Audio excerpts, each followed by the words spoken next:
Yo guys, welcome back to another YouTube live stream. It's me, mrjayowhy. Hope you're having a awesome day. Right, let's quickly notify the Discord because they would be upset if I don't notify them immediately of me going live.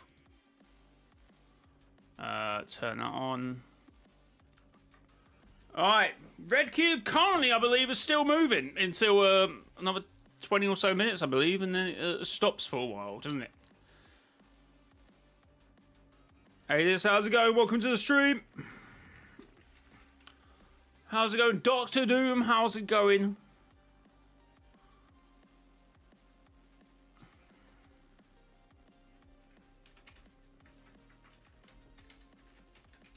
Rune 2 coming. There we go. Right. Let me make a note of that, and then let me notify the Discord.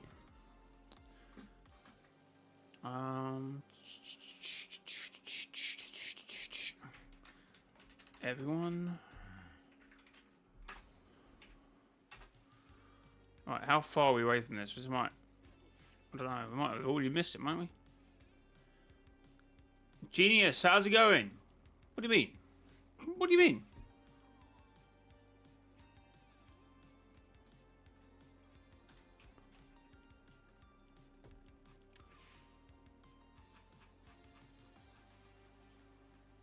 Alright, we're at 20 minutes. Rapid Snipes, how's it going? Finally another Q watch. Oh, just one day I didn't stream for. One day. Holy chat. I found a nearly perfect planet in No Man's Sky. Crazy. Let's go.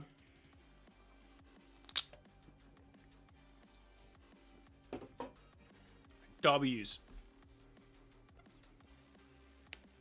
Hot pink grass, blue sky, blue water. Those weird hole planets, paradise, floating planets. Mother like butterfly moth things. W. Sounds tranquil, whatever the word is. Do you have any theories about what the significance of the red cube might be in context of the last reality lore? In terms of the last reality? Well, I think majority of the cubes are part of the army in the last reality. It depends how you place OG. So in terms of that, it's rather difficult at the moment. If you believe OG's in the past, or do you believe it's a new reality that is somehow manipulated by the last reality? It does depend how you see that to how you would see everything else. So it's kind of difficult. Chat, if you're enjoying the stream, make sure to hit the like button.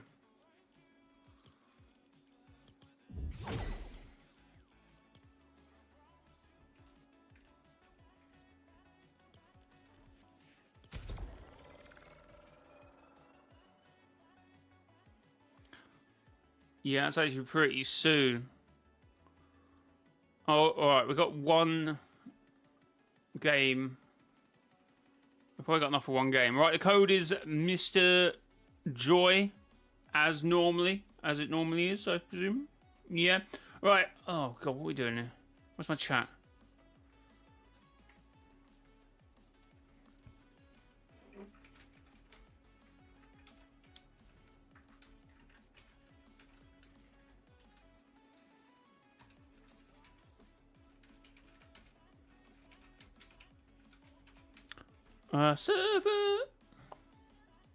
Server mode 0 builds OG. Okay,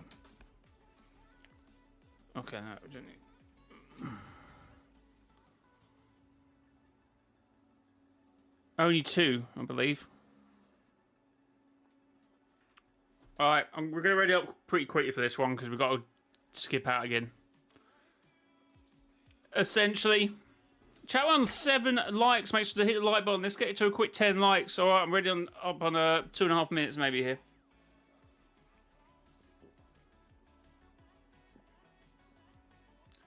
So a rather quick game, chat.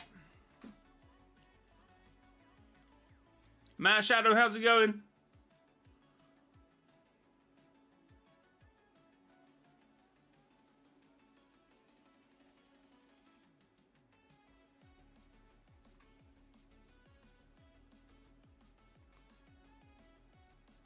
I posted on a Reddit post on my on No Man's Sky coordinate exchange for my planet. Fears. Right. Chat! Okay, this is not the cube move game, if anyone's concerned about that.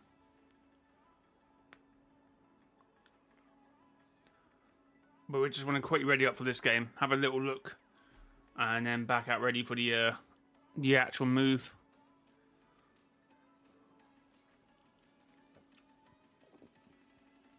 Which, to be fair, is in 16 minutes. Alright, let's ready up. Chat, thanks for the 9 likes, 1 away from 10. Hey, have a look if you got a sec. Proud of some of the pics I took. You're in a Discord, because I will forget that.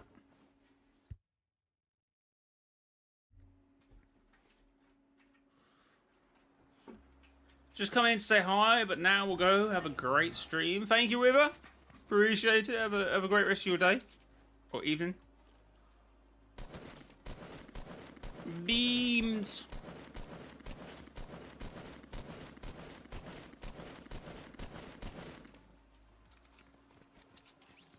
$62 headshots, kind of crazy. It's kind of insane. You can ping me. I don't think you can ping to everybody though. You shouldn't be able to.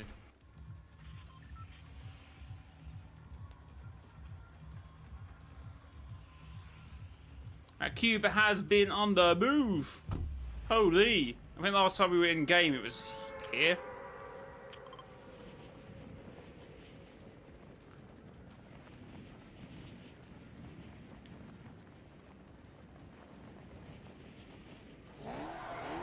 I just introduced what?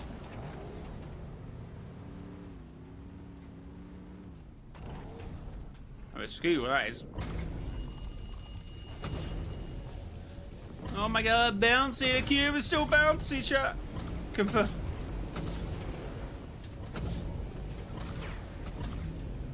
It's a little leaning though, so it's difficult to stay locked in, unfortunately. Yeah, what is that, bro? I don't know what that is.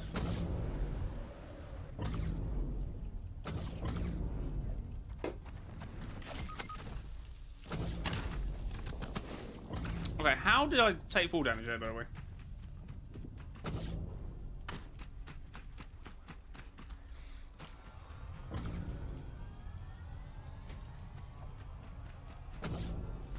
Oh, okay, okay, I see what you're saying now.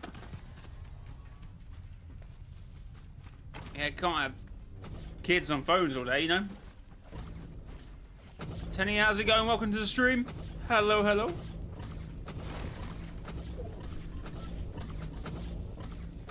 Oh, we got the skin from this season. Pretty cool, pretty cool.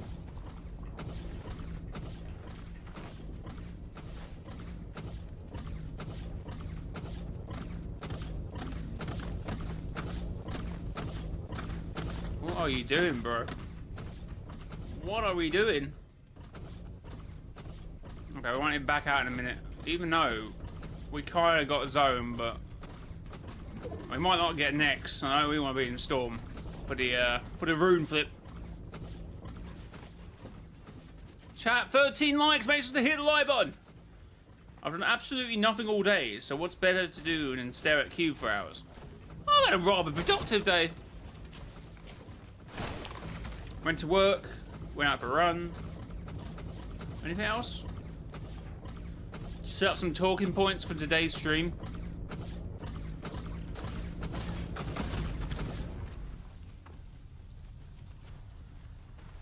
You can't tell.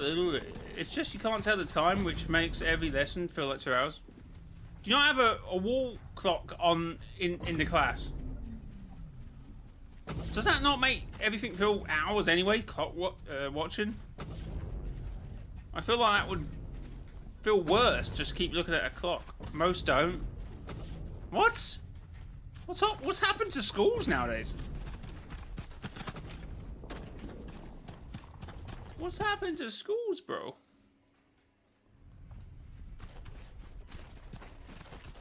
What the hell?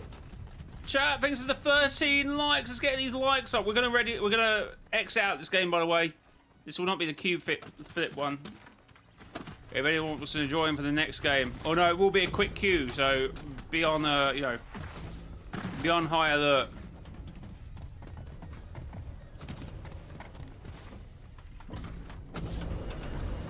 Light, how's it going?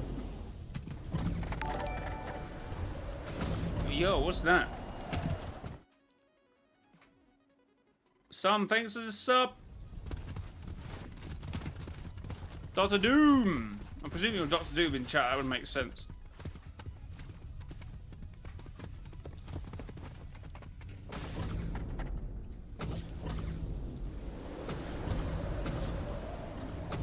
When does the queue go into Loot Lake?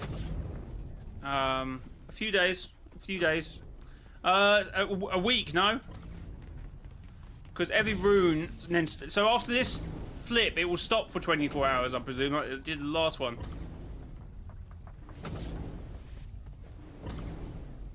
I had to force lose tool.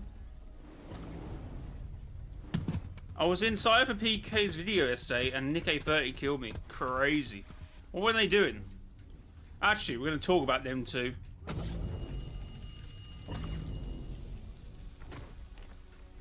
Chat, thanks for the 13 likes. Right, we're going to X out this game in a minute, so you want to ready up to the next game. The information is on screen. We'll probably now have to change the passcode now. That's becoming a regular thing. Oh, we'll try and kill the real Cypher. Fair.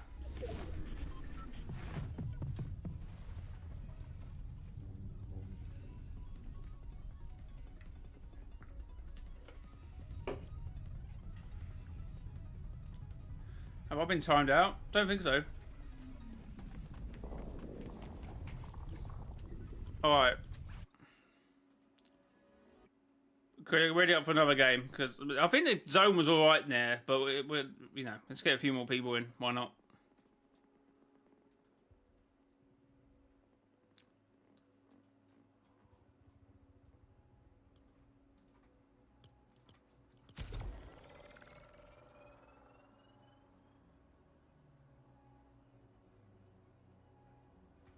And like that, immediately the code is done.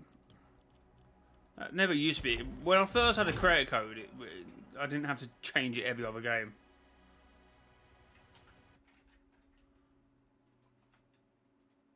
Yeah, re-queuing, because there's a few more people in here.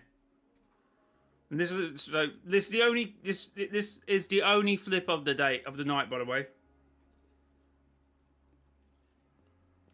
Oh, it's actually not as long as before.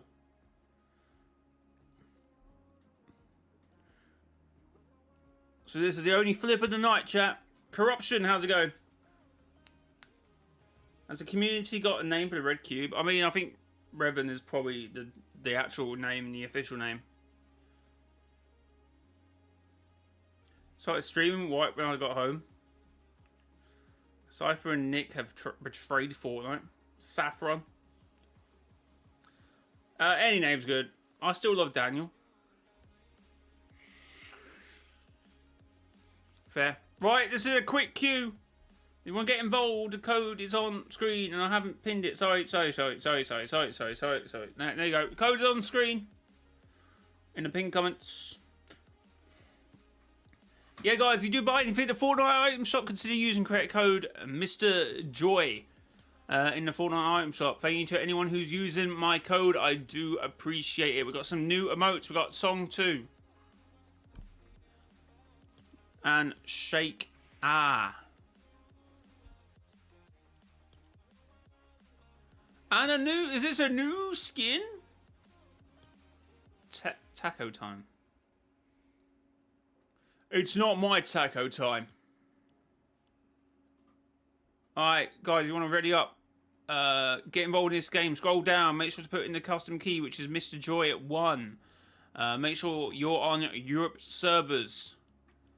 This is the first and last cube flip of the night. So get involved.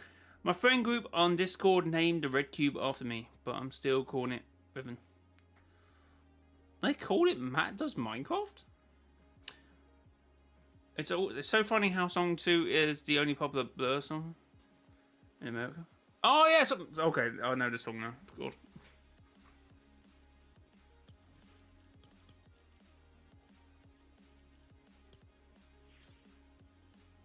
Wait, what's the dance? What's the dance about then? That's what.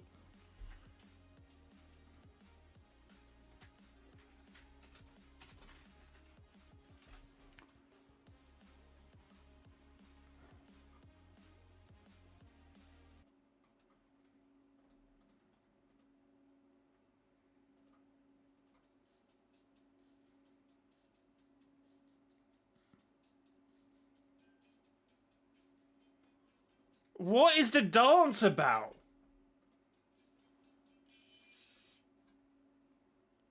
Nah, the emote's awful. Come on, we're not letting that run, are we? Song 2 is the actual song name. I kind of forget what the song actually called every time. But if you heard the song, you probably know what the song is. I feel it's a bang of a song, but is that indie music video? It's dun, dun. Wait, no, that's all right. I'm trying not to play it on the stream, obviously, but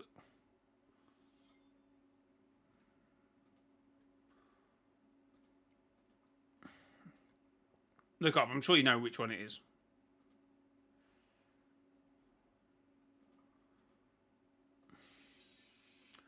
It's a. I'll just play it. So you know which song it is. I don't know if you've got copyright music on your Fortnite, but it's a woo! It's that one, isn't it?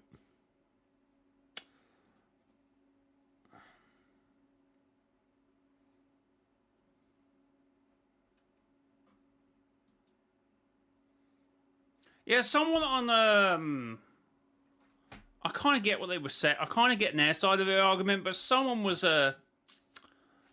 comparing. Well, get in anyway because this is the final cube. This is the first and last one I'm watching anyway of the night.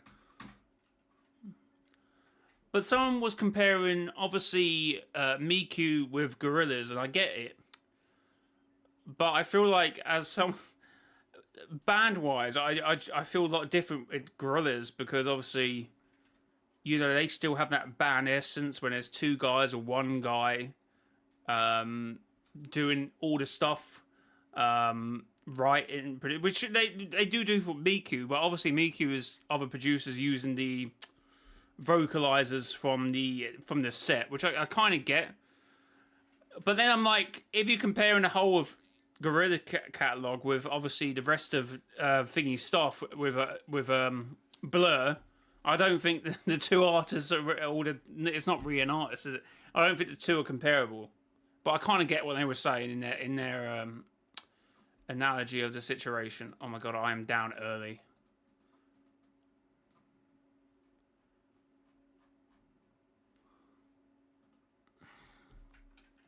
Look, when you're responsible for Gorillaz and Blur, I think you need a bit of a.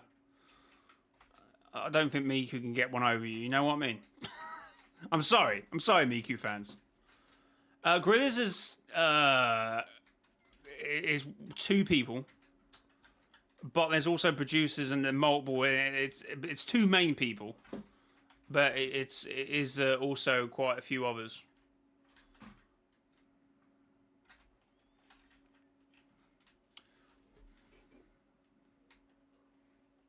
So the one of the guys responsible for Gorillaz was the lead singer of Blur. That's why I started talking about it, because we talk about Blur.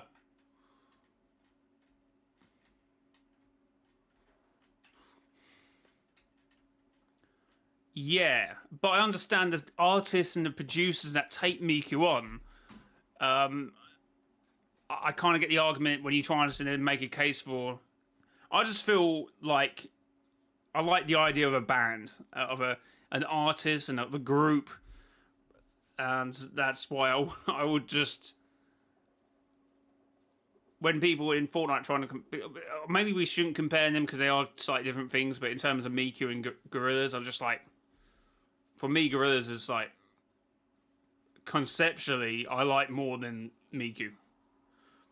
Miku was maybe a person or an entity or something, then I'll be very much different about it. But that's not the case.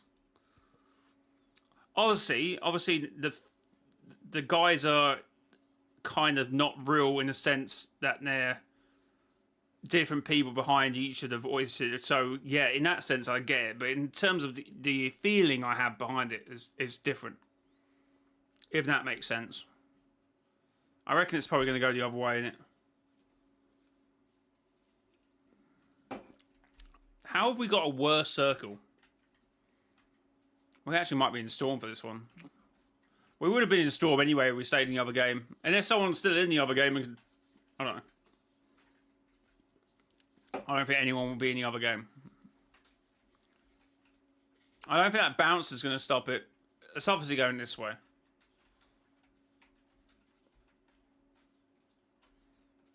No? Sorry, I don't know what you're saying no to. Are you saying no to you don't understand what I'm saying, or no, not comparable? Oh, sorry, you talk about the cube. Yes, I do know that, genius. So that sounds aggressive when I say your name like that in a negative way. Yeah, genius.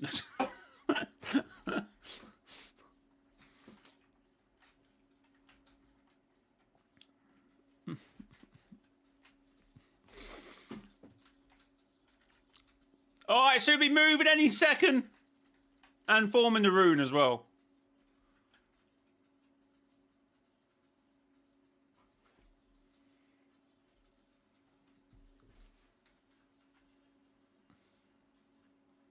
Would you two move? Because you're not going to see the thing.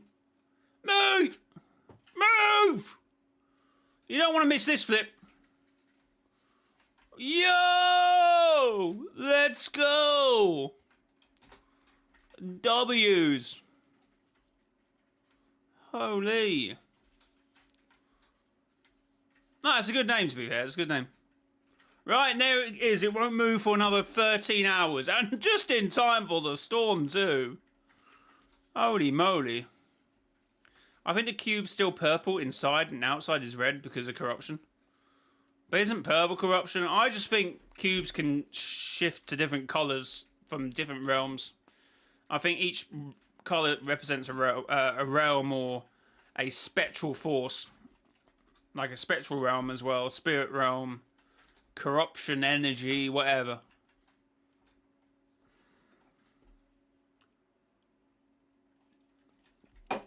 We do have a theory, genius, and the thing is in here, so he might say it before I'm able to write it, say it out loud.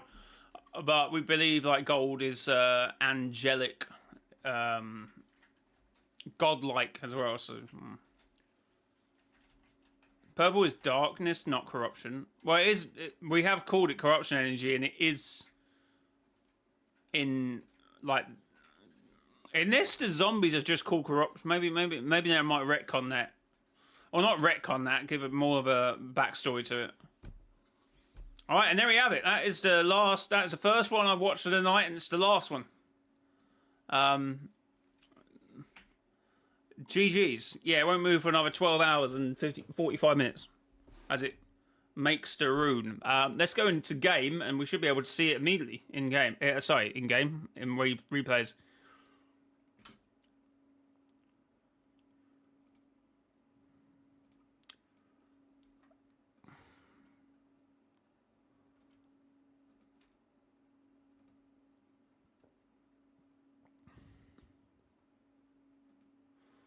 Okay, we're going to check out Thingy's planet.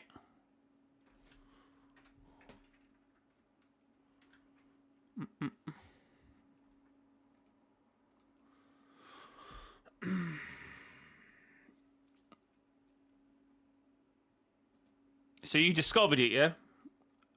Elucid Galaxy. Oh yeah, that's very nice. Yeah, I've actually got a similar planet to this. Okay, no, you've hit the money here. Oh yeah, no. Oh no, W's. I was landing on a planet that's quite like this sort of red. Got a few nice oceans. But no, this is lively. This planet. I keep finding dead planets, and that kind of is that a dead planet there? That kind of looks like a dead planet for me. But yeah, that's a W. That is. Wing ship is very good.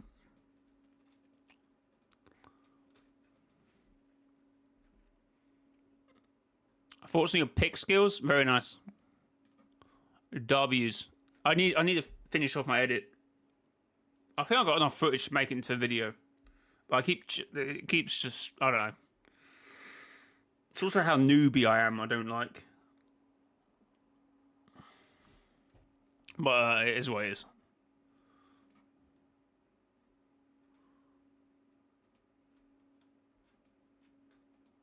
So I presume the Sentinels are low on this as well. God, there was one planet I went recently, and it was oh my god, it was awful. it was very lively, but it had loads of bases on it. So I was trying to like sell some stuff, and they just kept hitting me, and I kept hitting the bases as well. I was like, chill out, guys. Oh, you got like rift butterflies. What the hell? Is this Fortnite? No one in chat knows what we're going on about. Rip. Oh, there's a Kyra skin next to you doing the investigation board mode. Nice. W's. Right, I've heard some people say in chat, when was the last time anyone mentioned it? Someone said about, did I get banned because all my messages haven't been on screen? So it depends what you're saying. If you're spamming emotes, I might not be able to see them, Joe or Jay. So you got to be a little. See, they could come up in here, but I won't see them on my chat, and vice versa. Sometimes they won't come up in here, but I will read them on my chat. Yes.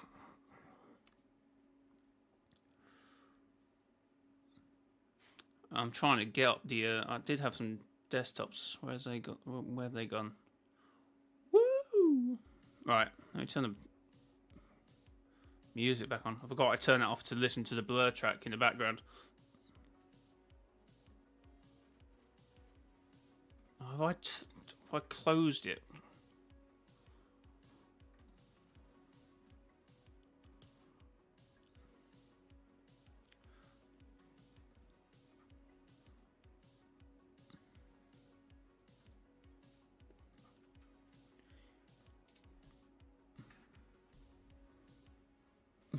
Scythe PK, we need to talk.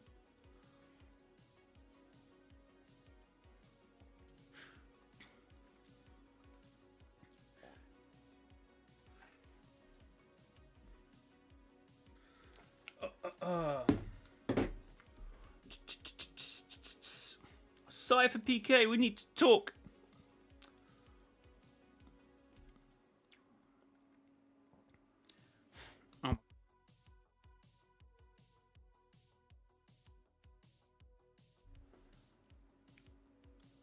So, do I get up Nick A30 as well? Because he's obviously also left us apparently. How dare he? Oh, that's it. Why does his VOD channel come up before his actual channel? Twitch be weird like that. Oh.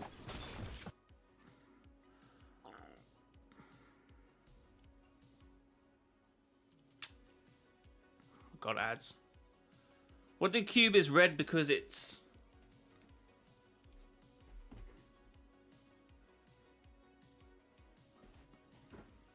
Do we need to have a conversation, chat? Do we need to have a conversation? That's not how it works, okay? Holy moly, chat. Fortnite is starting to really enter in that dead frame. Look, I'm going to discuss some of this because I think it's a little rich coming from some of these creators.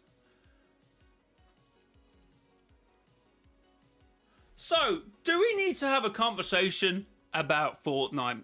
is Fortnite truly dying? Because over the past day or so, other creators like Cypher PK, and this is currently live, they are playing Roblox. And they're playing this gun game in Roblox. And yeah, is it dead? Is Fortnite dead, chat? Well, what is happening? I just joined. We're talking about the mass exodus. So, is this the beginning of the end?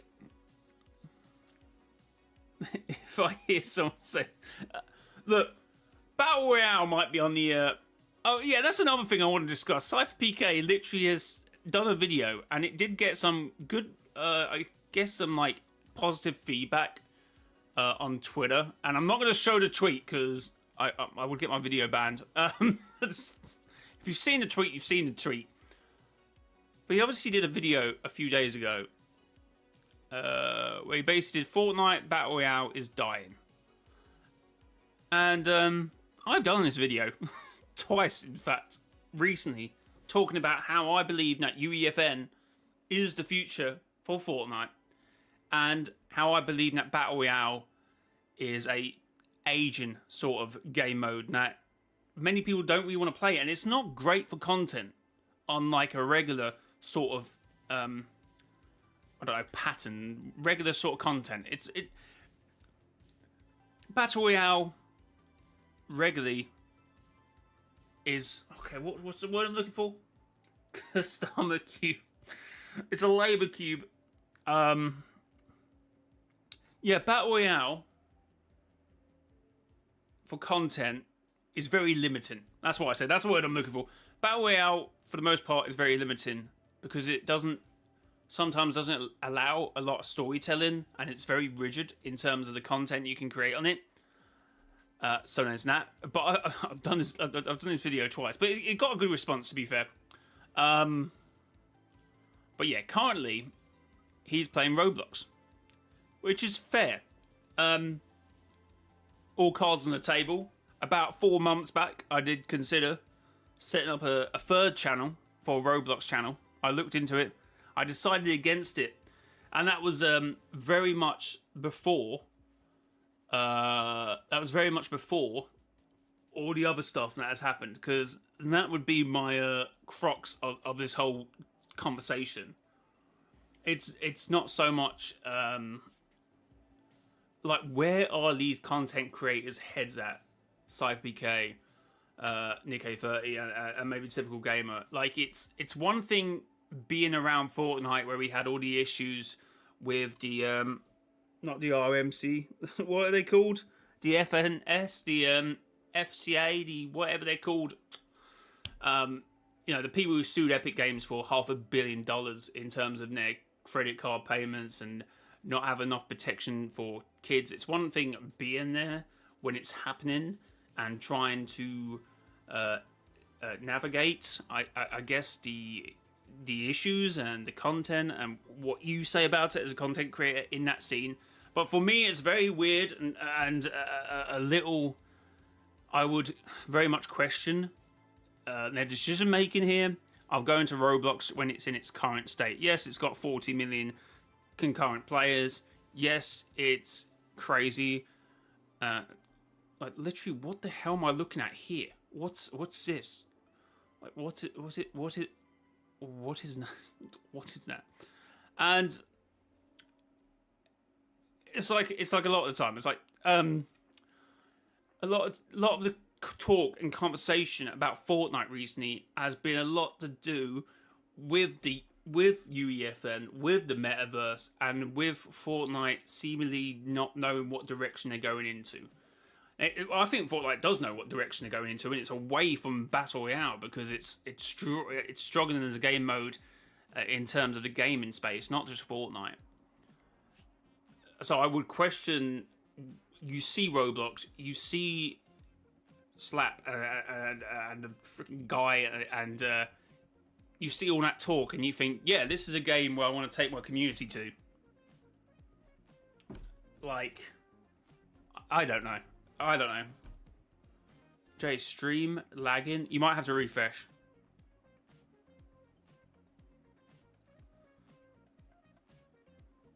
What's the blue cube then? No idea.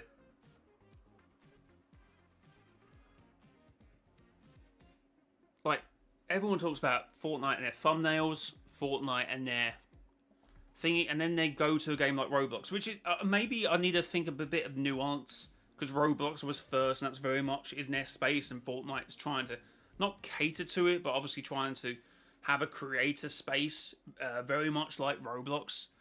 So I get it in that respect, but at the same time, maybe I do need to think of it like that. Like, you are going to a very different game with a very different format, and it's well established at this point. But obviously, I don't know how you look at all the stuff that's going on in Roblox at the moment in terms of their legal troubles and how they're even dealing with it. It's not like the case that they've been presented with this information and just going, oh, well, that's terrible. Thank you to bring this to our attention. We have to sort this. They go,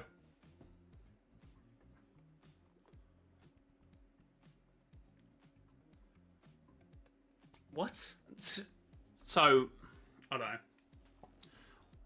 I mean, from a content side, I will admit I'm not enjoying Fortnite that much. Not right now. Not motivated to make videos. Yeah, but is your head to go to Roblox? Like, I would... Like, as I said, 4 months ago, I considered it, and this was before the other stuff, and I wouldn't even touch the game now. I don't care if I would get 1 million views, 10 million views, I just wouldn't touch the game. Like, literally, I'm watching in the background, literally Cypher PK currently playing Dress to Impress. The pinnacle of the gaming space. Look, everyone used to say about Fortnite, just because Fortnite has millions of players playing it, does it make it a good game? That used to be the argument. When Fortnite was top, does that make it a good game? Just because it's got all the players, does that make it a good game? But I mean, I expect it from Cypher with obviously the controversy he's had with his maps. Oh, no, that wasn't me. That was a third party. Me? Nah, it was some random guys who just came to me with a map with stolen assets from the original Grow Garden. Nah, nothing to do with me.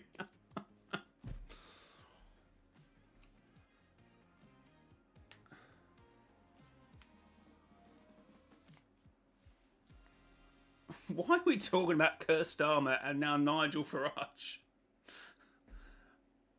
Like, listen, I'm going to make this into a video. Someone's going to watch this video back and go, why is chat talking about Nigel Farage and Cursed Armor? What is this? Genesis, I will time you out in a minute. What is that? No, it's to find something else. What's going on is disgusting. Will not support them. What, in terms... Sorry, you might need to just add a little bit more context that... More. Just a little bit more. No, it's to find something. Is it to find something else they play, but it's disgusting and I will not support them?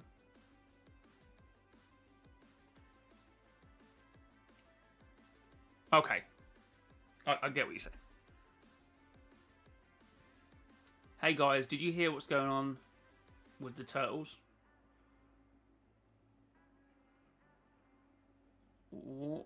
Oh my god, what am I seeing? Mortal Curse. What, if you were nice, you wouldn't have dead stream? Okay, I don't get in that. Hey, wait, are you still streaming, Clen? Or have you stopped? But welcome in. Welcome in, Clen, on the... No, fair enough.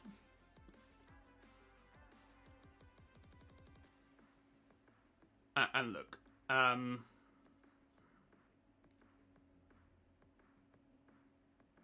trying not to attack Roblox in any way because, you know, I've seen some pretty good games on there.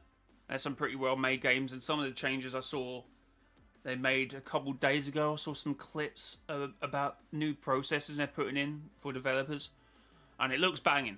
I'm not gonna lie, it looks good, but honestly, if you're in the space already with all the stuff going on, I understand it. But what Cypher, Nick A30, and typical gamer, large audiences in the Fortnite space decides to play a game. I don't know. It'd be interesting to see if they even mention that stuff. Like, I don't know. Maybe I'm wrong.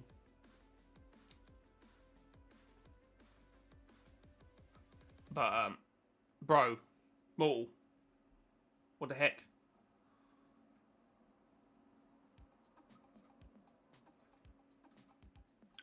Oh wait, no, I didn't stream yesterday. I was about to say, is Leon still timed out? But anyway, I don't know if I discussed, because I've been here, there, and everywhere. I don't know if I discussed, I don't know how these content creators, and definitely Cypher with some of the videos he's pulled out recently talking about the state of Fortnite and this, and that, and the other, and saying his opinions, and then he just goes and play Roblox and not acknowledge, like, he's got to acknowledge the stuff they're going through currently. I've not had Roblox downloaded for 5 years. Like, why do you... Mortal, I'm trying to have a conversation here, and he might be trying to input some information here, and you're just timing him out. Oh, my God. What?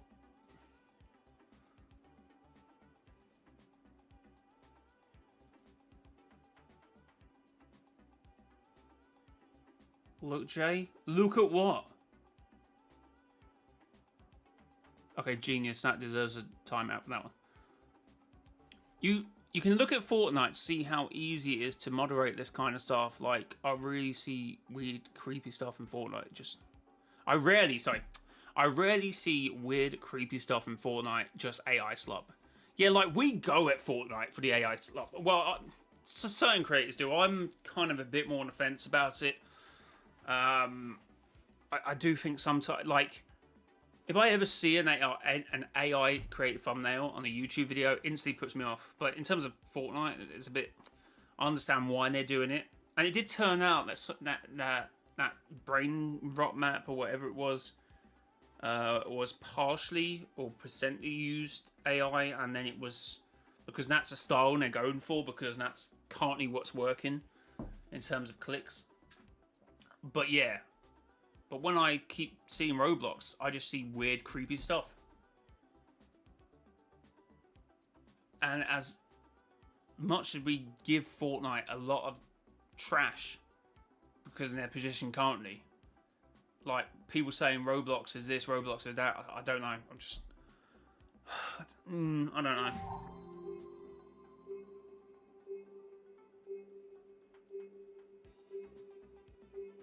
I still play Roblox, been on there since 2013. The UGC in the early days was good, but now it's pretty interesting. I'm sure there's some good user-generated content still on the platform, but, you know, there will be... There probably, as there is on Fortnite. Restro's new Geno video. Is bro still pulling Geno? Crazy. Love the haircut, thank you.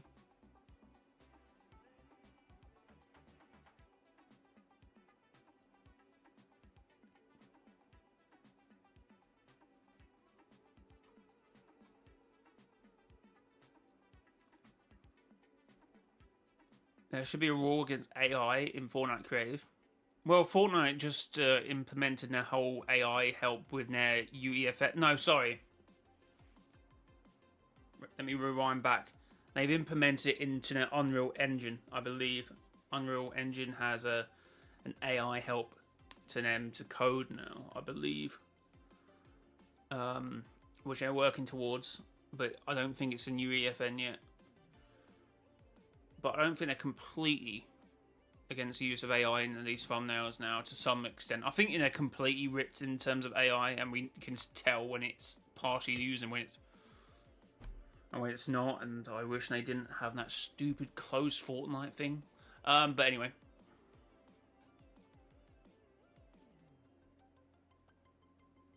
That's quite strong side Onyx. I don't think Cypher deserves an icon skin anymore, to be honest. I wish I never bought his skin. Doesn't care about the community.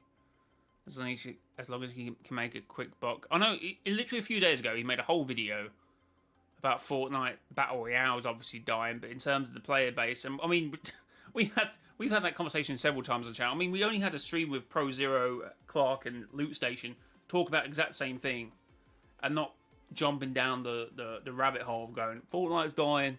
I mean, yeah, Battle Royale has completely lost over 900% of its player base in the last 2 years. Like it's gone from 2 million, obviously because that was the only game, to 100,000. So yes, I can understand it's lost player base, but that's because Battle Royale. In terms of Fortnite, they have found other games.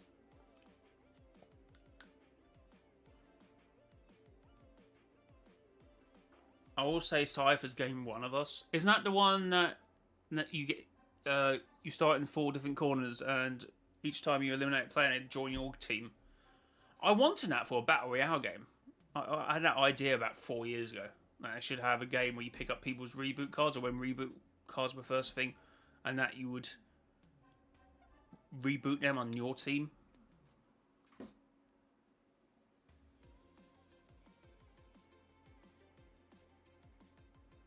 Bro is a millionaire off a game. When you make that much money, you don't need money. You just need to invest, and you have infinite money. Unless you're terrible at investing. I mean, he has Oni Studios, so I'm sure Bro is fired. And he makes his own Fortnite maps, doesn't he? So, which are currently, pretty sure, quite high up the ranks, I presume. Yeah, see, you can tell that is into the AI by looking at it. But again, is it complete? Maybe, I don't know. Yeah, most of it is.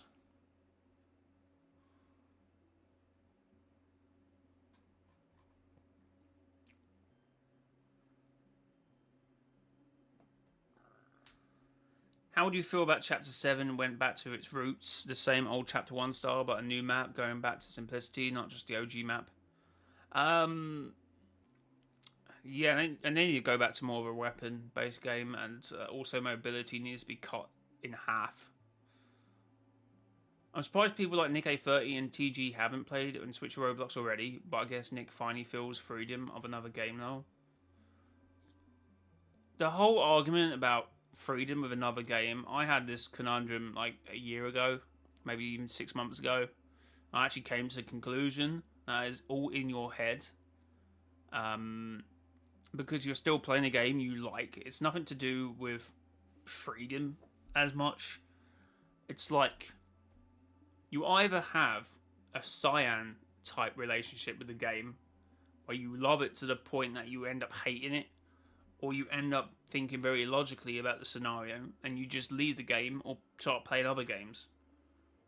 Like, I don't understand. No one's forcing you to play Fortnite. It's a really weird social conundrum. How people are so invested. I don't get it. I don't get how people like.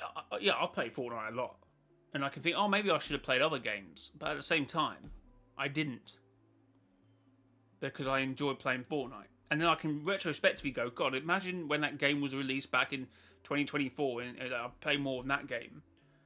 I'm kind of missed out. But at the same time, I played Fortnite, which I really enjoyed. I don't think people get past that thought process. It's, oh my God, this game has taken all my time and I didn't play his other games.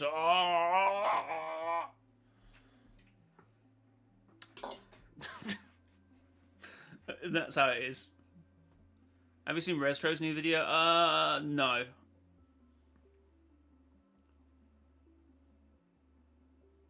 The biggest problem with Fortnite Creative is memory. Yeah, memory limit's a big issue. I still don't understand why they don't give certain, like, okay, yes, it'd be a bit controlative to give certain creators, but if there is a memory issue and they don't have enough server space, which I very much think they do have enough server space, some needs about 200,000. Although memory can be quite it's much better than it was, wasn't it? Like, you can balance memory between certain parts and spaces and stuff, but it still is a big problem.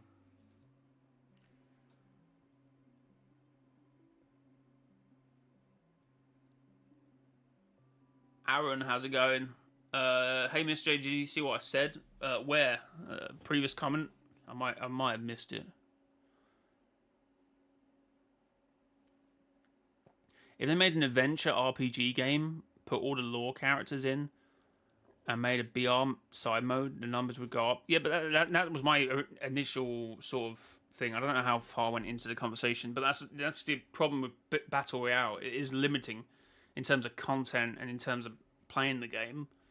that you only jump in 20 minutes, and now we've got even quicker game modes like Blitz and Reload, which I think is a bigger part of the issue as well, which is changing the brain chemistry of players in terms of what they want to experience a faster game. But I think there's other issues about how BR is looked in terms of mobility and in terms of weapons. I think they do need to simplify it a bit more. Back to what someone was saying about the OG sort of thing, because I'm enjoying OG because it's simplistic. But if they just move that simplicity to BR, I think it'd be playing better. But in terms of content, you can only do so much with a battle royale. Games like Roblox and user-generated content, like what Fortnite has, the content possibilities are endless if you can find the maps. And people like CypherPK, and he has been doing it more recently as well. Get your hand, put it in your pocket, get out money, and then boom, tell your teams to make the maps and to make the content. And before someone goes, well, that means he has to spend his own money. Yeah, if that's what he's got to do to do it, which Roblox creators, ask Minecraft creators. That's what they've been doing for the last 20 years. That's what. Okay, I want a game, this, that, and the other. Can you please do that? And some developer's going to go, okay, I can do that. There you go, bang. That's what they've been doing for years. Even Minecrafters, which is a very a fast game with so much possibilities, they're even getting like, oh, can you do this? Because I can't do it. And they've got money they will spend. And that's what CypherPK has been doing recently, which I said about a few months ago. More creators need to be, unfortunately, putting their own hands in their pocket and spending the money to make these maps for content.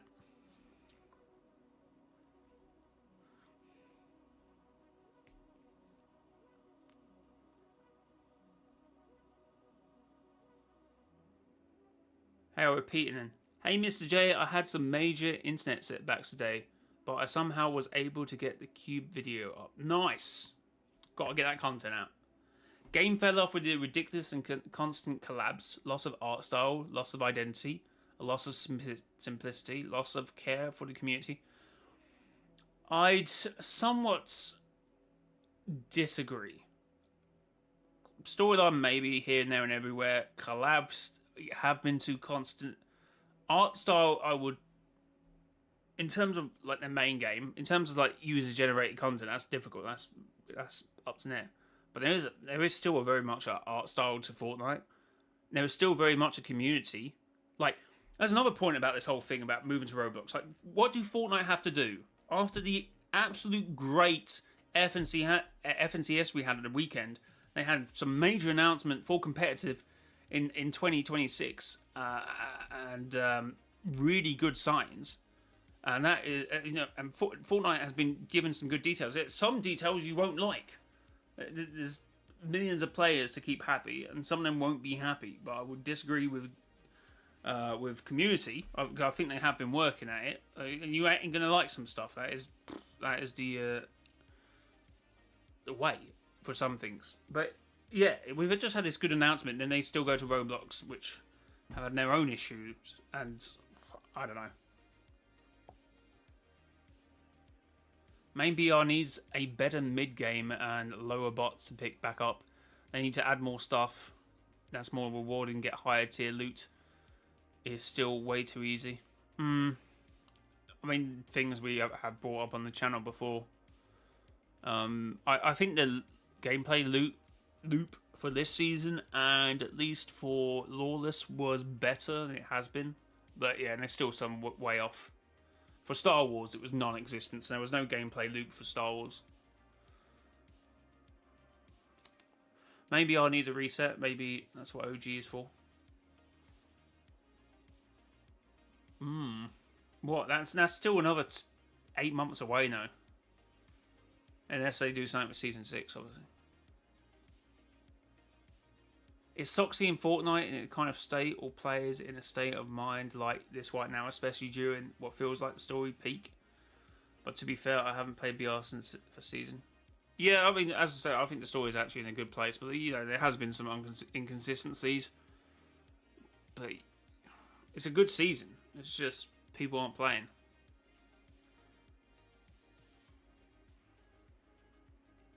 I feel like Fortnite shouldn't have made too many modes. Sauna may be fun, but it sort of killed the game by splitting the player base too much. And that's a very big if. There's no point in talking about that because we don't have the counterbalance, the contrast to that.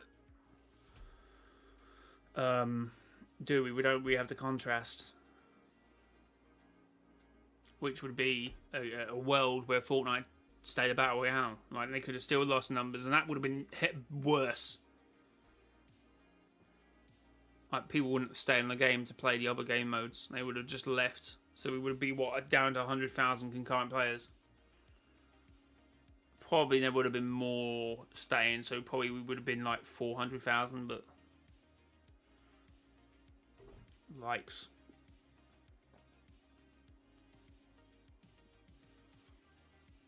Fortnite was so much better when it was a simple with story based and have live events. Now trying to be a metaverse, it ruined it. PS2 late to turn back now. But that's not what they're doing. I don't think the metaverse is a bad thing. I think it just needs a lot of work. A lot of work.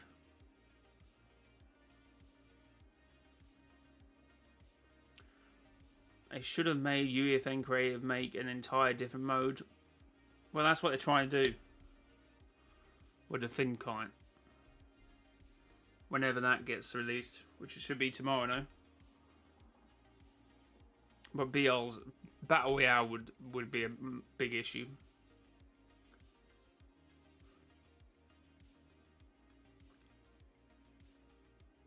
What he should have done is give me full control of Epic Games and its funding. You sound like Cyan.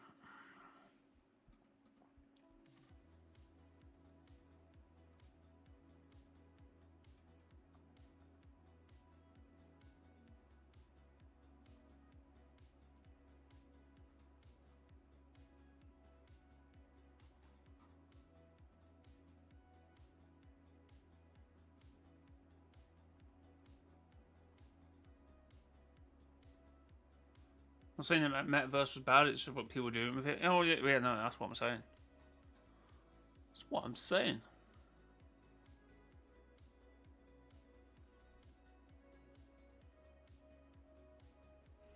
I think Tim Sweeney needs a new brain, though. He's making a ton of bad decisions.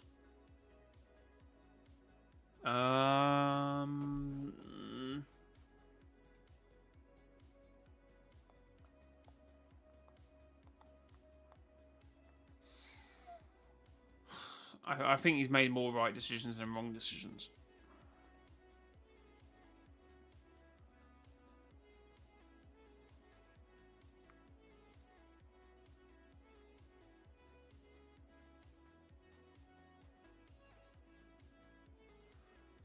Did anyone bother to watch the whole 1.5 video?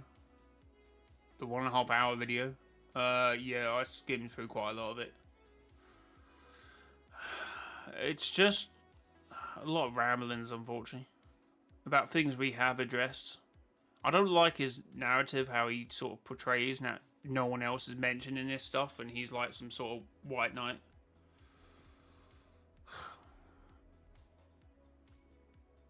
I'm not going to say he's wrong about some certain stuff. It's just how he portrays his argument. It's just awful. It's just so bad. It's annoying because he's really good at editing and he's really good, but honestly, it's too emotional. Which then just uses the argument.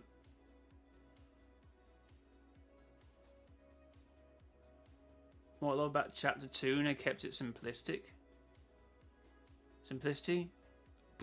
I don't know. I feel like if I went back to chapter 2 had its issues per the communities. Sorry, I'm not saying from my point of view, but I do remember the chapter 2 hate. Holy moly.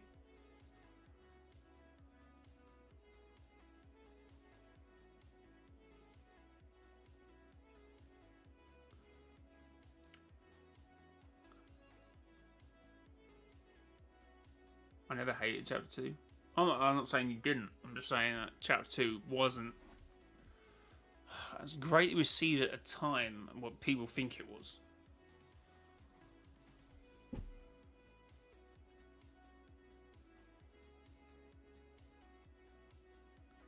I haven't watched. He's basically just saying that Battle Royale itself is stronger than not Fortnite, which has been a thing we've been saying on this channel for a while, and any other community channel, commentary channel. Sorry, Pro Zero, Clark,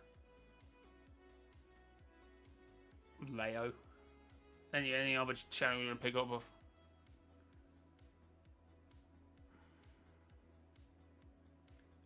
Cube isn't moving until tomorrow now because it's making a rune.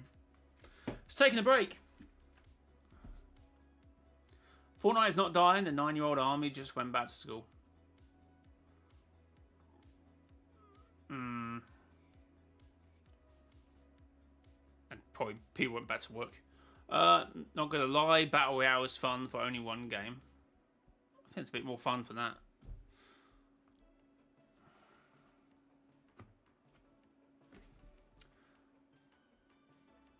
It's a bit more fun than that, chat, though.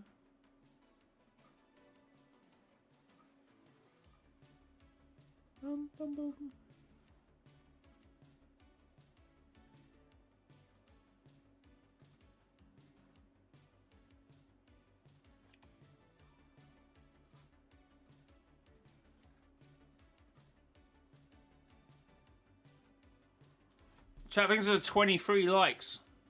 I can't wait for Chapter 2 OG. That's when I will have the most fun. What?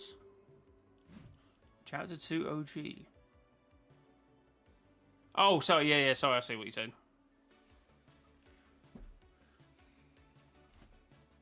I see what you're saying. Sorry, my bad. It'd be fun again if everything was busted and medallions were back. The only thing is keep medallions nerfed. Slide medallions should also cost stamina.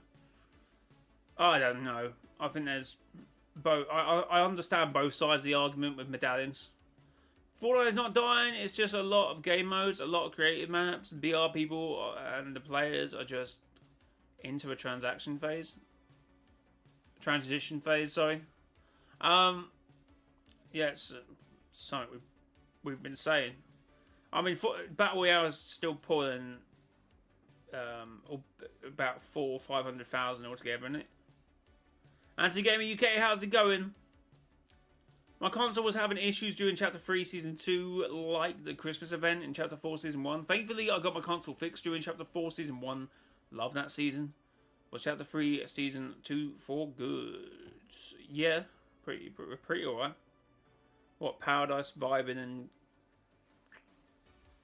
Resistance. This hasn't happened in Chapter 3. Did people forget about that? Happens almost every chapter. Chapter 3, Season 2, and Season 4 were great, but Vibing was kind of weak. I think people misremember Vibing. I think Vibe was pretty good.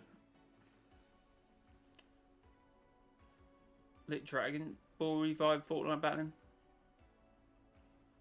Well, unfortunately, I can't find out for myself for a while. Or maybe forever. You never know, chat. You never know. Alright, Chapter 3 except Season 5. Paradise was so good, what do you mean? Vibing is my least played season ever. Damn. I played more Primal than Primal. I played Season 2 a little bit before it had its problems. Wait, what do you mean its problems?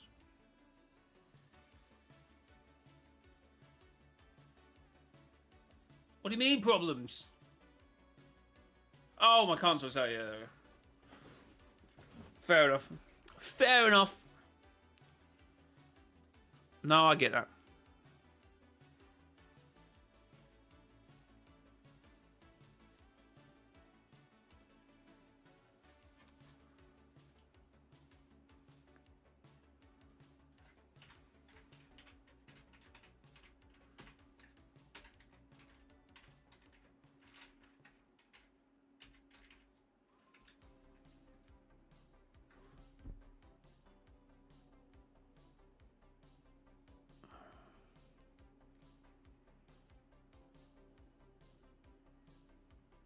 Also, could we re-say that chapter 6 season 3, bro? No, because it wasn't season 3.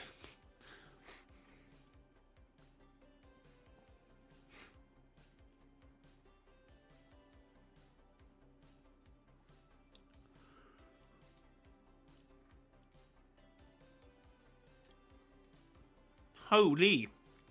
No way indeed.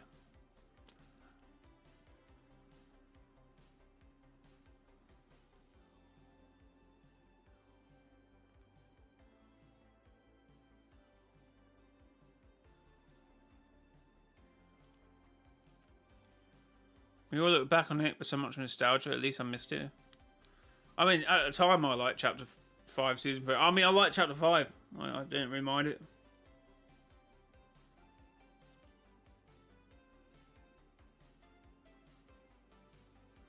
Vine was cool. Reality Seeds, Ballers, Animal Riding, POIs were cool. Yeah. I'm with you on that.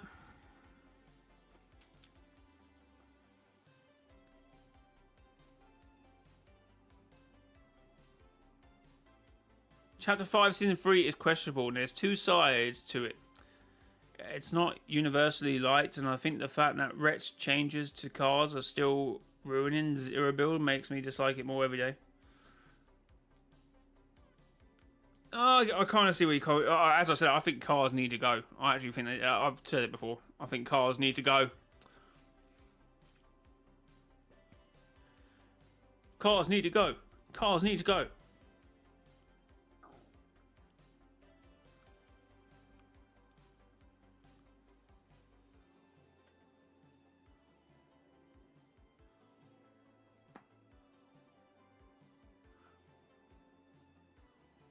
Chapter 5 was a weak chapter for you. Fair enough.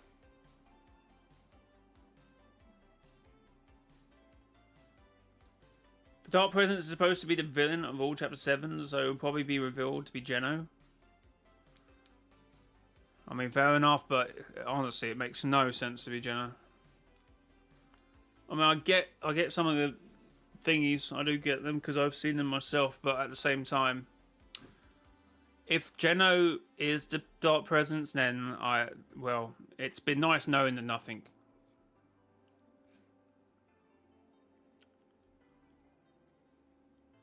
Thank you, Last Reality. It's been great.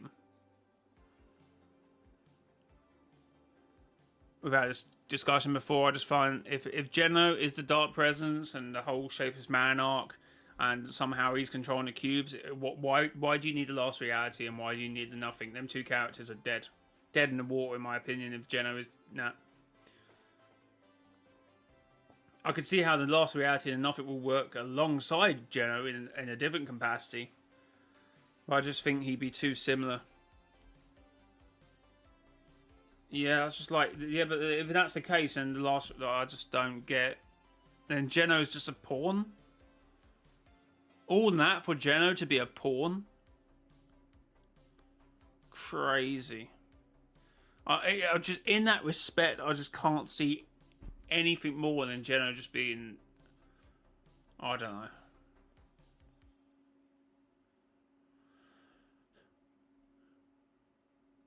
I don't know.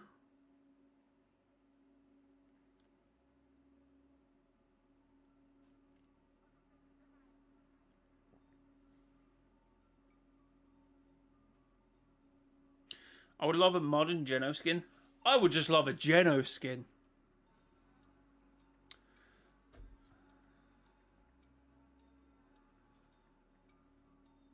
Well, no, I still think the Nothing would be the big bad boss. I just don't understand that whole dialogue and conversation in Zero War. That you can understand that he was... Like, yes, he's got his own thing. I just don't get how you can read that, see that, and then follow with that.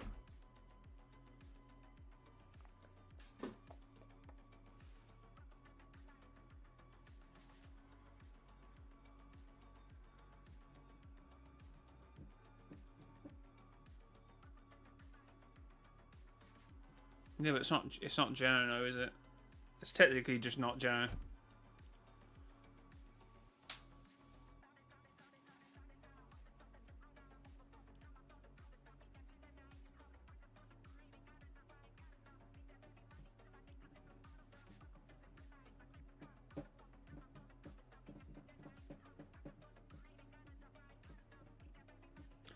I think for not Fortnite's, I almost said FNAF. I think Fortnite art was personally for me as it peaked during Chapter 2, Chapter 3 and Chapter 4. It was a mix of cartoony and realism updated assets. The Chapter 4 graphics was peak. You might have a point there, but I mean, I don't feel if it's to continue on. Whoever says about the art style being kind of lost, but it's still an art style, an intriguing one. Nah, they might not hit it right, but it's not like they do anything bad because of it. I just don't know why that would be the notion. Like, oh, this is bad. It means they're not doing good. Means they're being late. Like, that's how. I'm not saying you, but that's how it tends to work when I see comments. Like, you can not agree or dislike an art style. I get it, but I don't know how Nat would say they're lost because of it.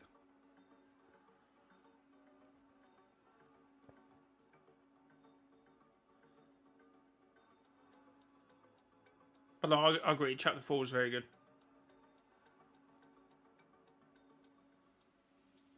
Fair enough, BT. It does make sense also the audit is speculated to be a skins survey. What makes sense though? I think that nothing is the final boss. But to take it down, we need to unite the 7 and Imagine Order. Well, yeah. But to be the Dark Presence, to Jenna to be the Dark you're kind of building up to end game, aren't we? I feel like that will just... Where's the nothing? Where's the last reality? I can see us having that moment where Geno realizes the last reality are at their strongest and he needs to come in, but is this not the case? Oh yeah, I get it, but I get there's arguments because of what's being alluded to in the context of the theories. I get it. I can understand why Geno would be a possibility to be Dark Presence. I just don't see. I'm looking past that. I'm looking, how does that follow up? How does that then involve the nothing in without killing the nothing? I don't mean killing the nothing in terms of storyline. I mean killing it off.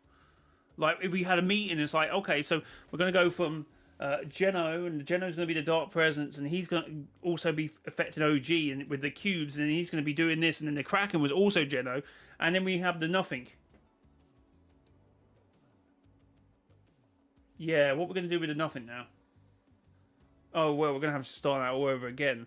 See, if the cubes and the Kraken turns out to be the nothing, part of the last reality, then we can say Geno comes in, because obviously with everything he said at the end of Zero War, and maybe introduce him with the whole tarot card thing and stuff, whatever, being theorised there, then you can bring him into the side of it, and then the two can meet.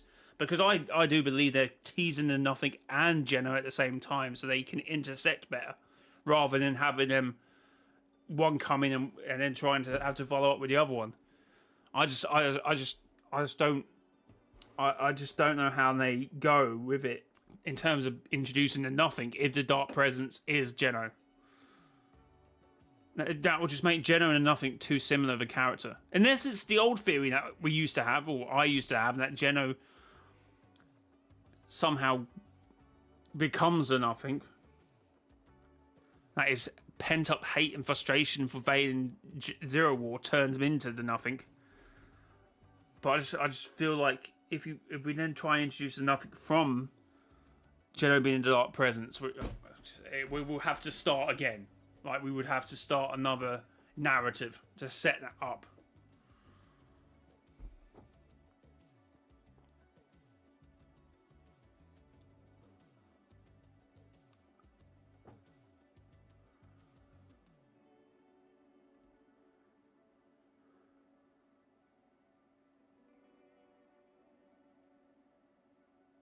I thought the Kraken was the last reality, but Geno, the Dark Presence, told the Tentacle to obey their master, Geno.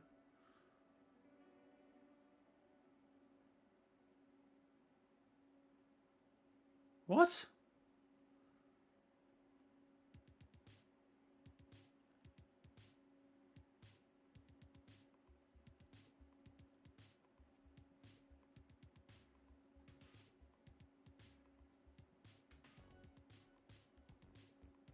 What?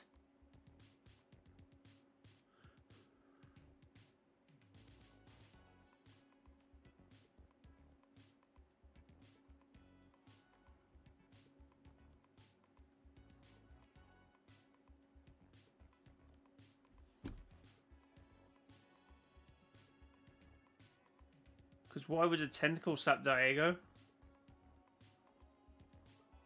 Why? Sorry. What? Why? Why are you saying that?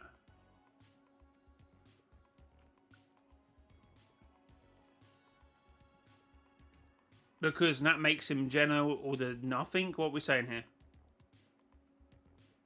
Oh, sorry, are we just talking about in terms of why he's saying it regardless of who he is? Because that is a conversation to have, sorry. You kind of mentioned Geno now, and I thought that's what you're trying to portray, which would be a crazy take. Well, it's not a crazy take, but in terms of what I thought you were saying. What if Geno has met nothing? Well, yeah, I think he probably has. That's why Geno tried to do what he do by keeping things like that away from the eye. And why would Sloan said? I mean, I guess he was testing some stuff. So you look, the Imagined Order has times where they look like they used dark energy before in terms of the golems, which we saw in 0 Point, and also I guess I had a cube testing it in their base, so there have been times before, and obviously the 0 Point itself. But in relation of actually having a cube on board, I don't know. Because obviously what Sloan said. They almost destroyed the island the last time. I think that those golems were caretakers converted to the IO.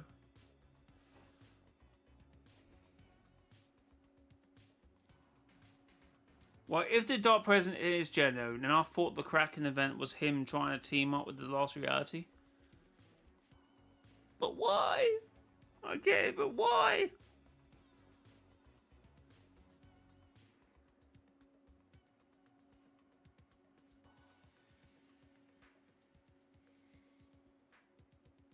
Pardon, Santry?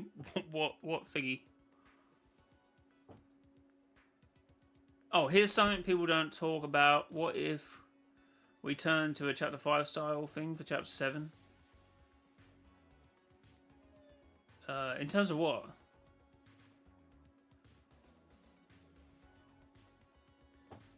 Oh, yeah, I think the Kraken is meant to confuse you. I don't think that's meant to be a logical thing we're going to work out now.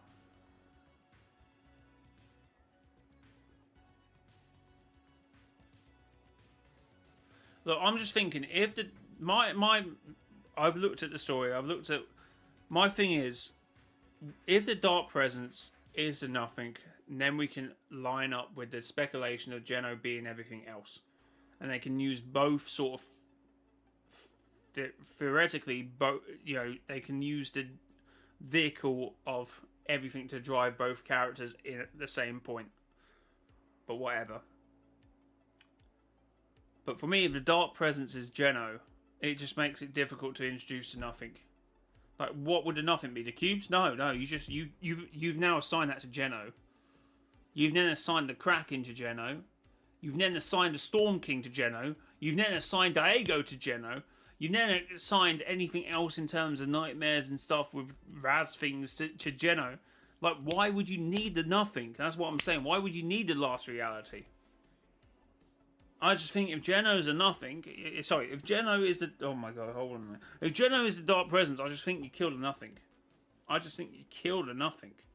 Like, what's the point? What if the nothing meets Geno, but Geno reveals he become the everything due to the Big Bang? I'm sorry I'm telling you this. I am Geno. No!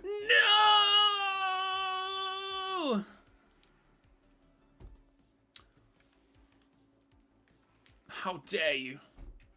All this time, Mass.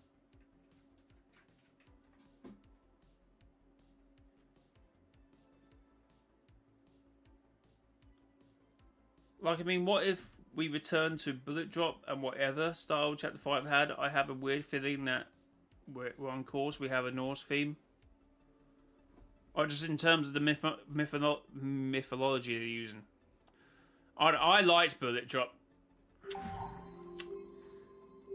I liked it at the time, and I still like it now. So, I wouldn't mind, but I think majority of the community will.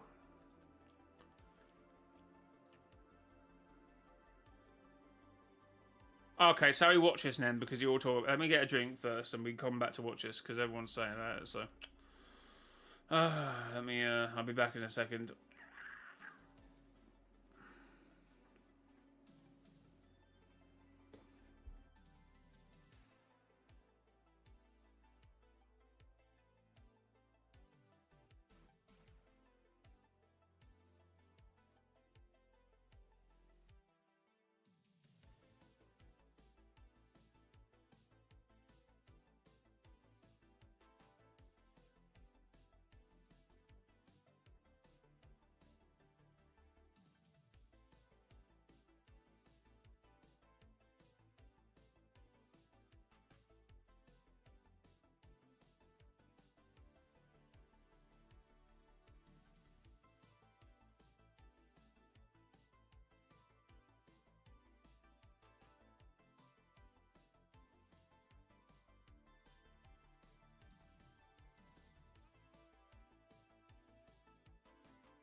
Okay, let's react to this video from Restro.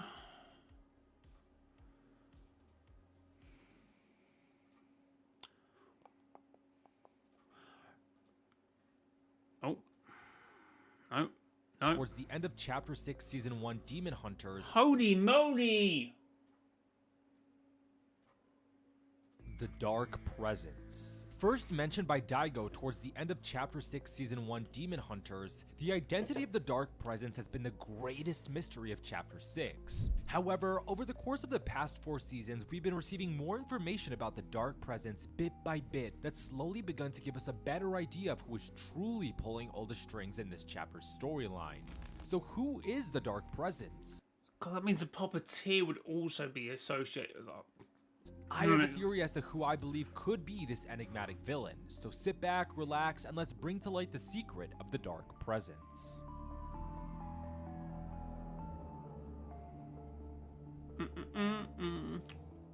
I think it's best I just get straight to the point. I believe that Geno is the Dark Presence. Now I know some of you may be rolling your eyes because I also said this about the Wanderer. I fully admit that was not one of my brightest moments, but this time I genuinely think that the evidence points towards Geno the most out of all the other candidates for the identity of the Dark Presence. Although before I start connecting the dots and explaining my theory, let's begin with a recap of what we know about the Dark Presence so far. We first learned about the existence of the Dark Presence in Season 1, specifically on Day 3 of Daigo's pre-event dialogue when he was beginning to open the spirit portal at Warrior's Watch.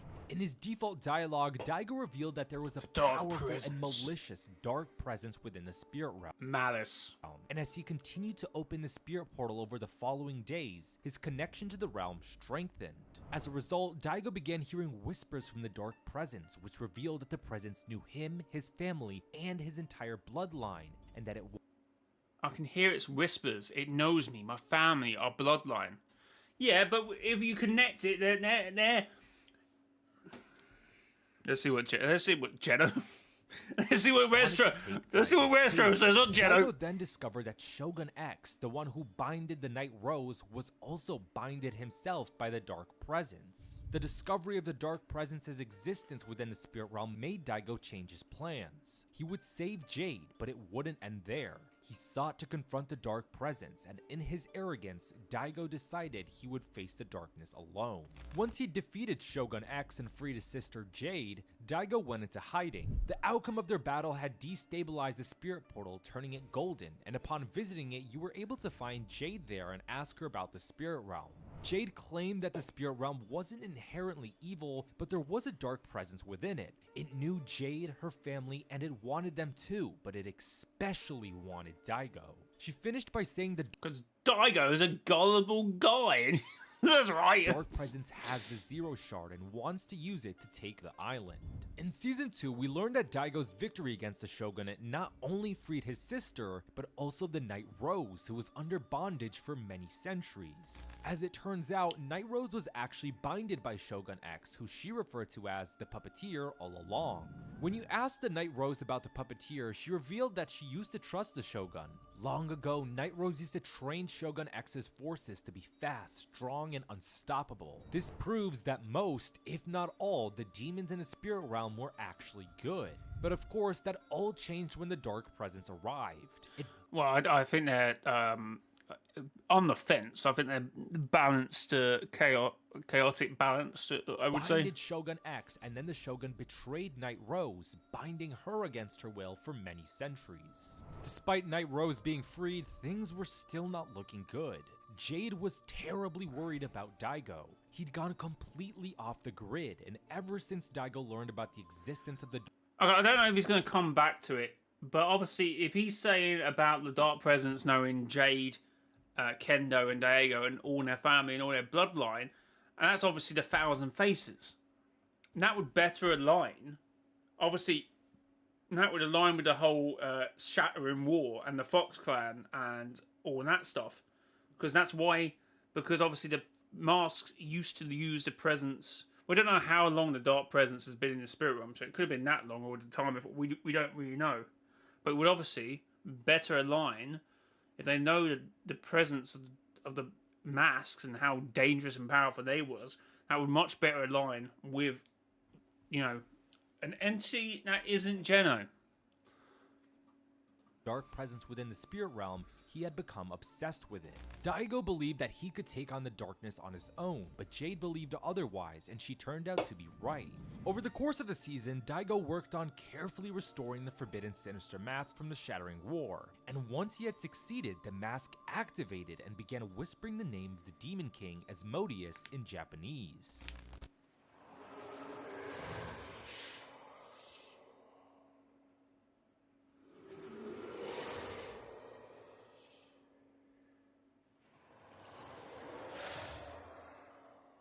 Yeah, to be fair, it's starting to sound a bit like a new character, if I'm being honest, but...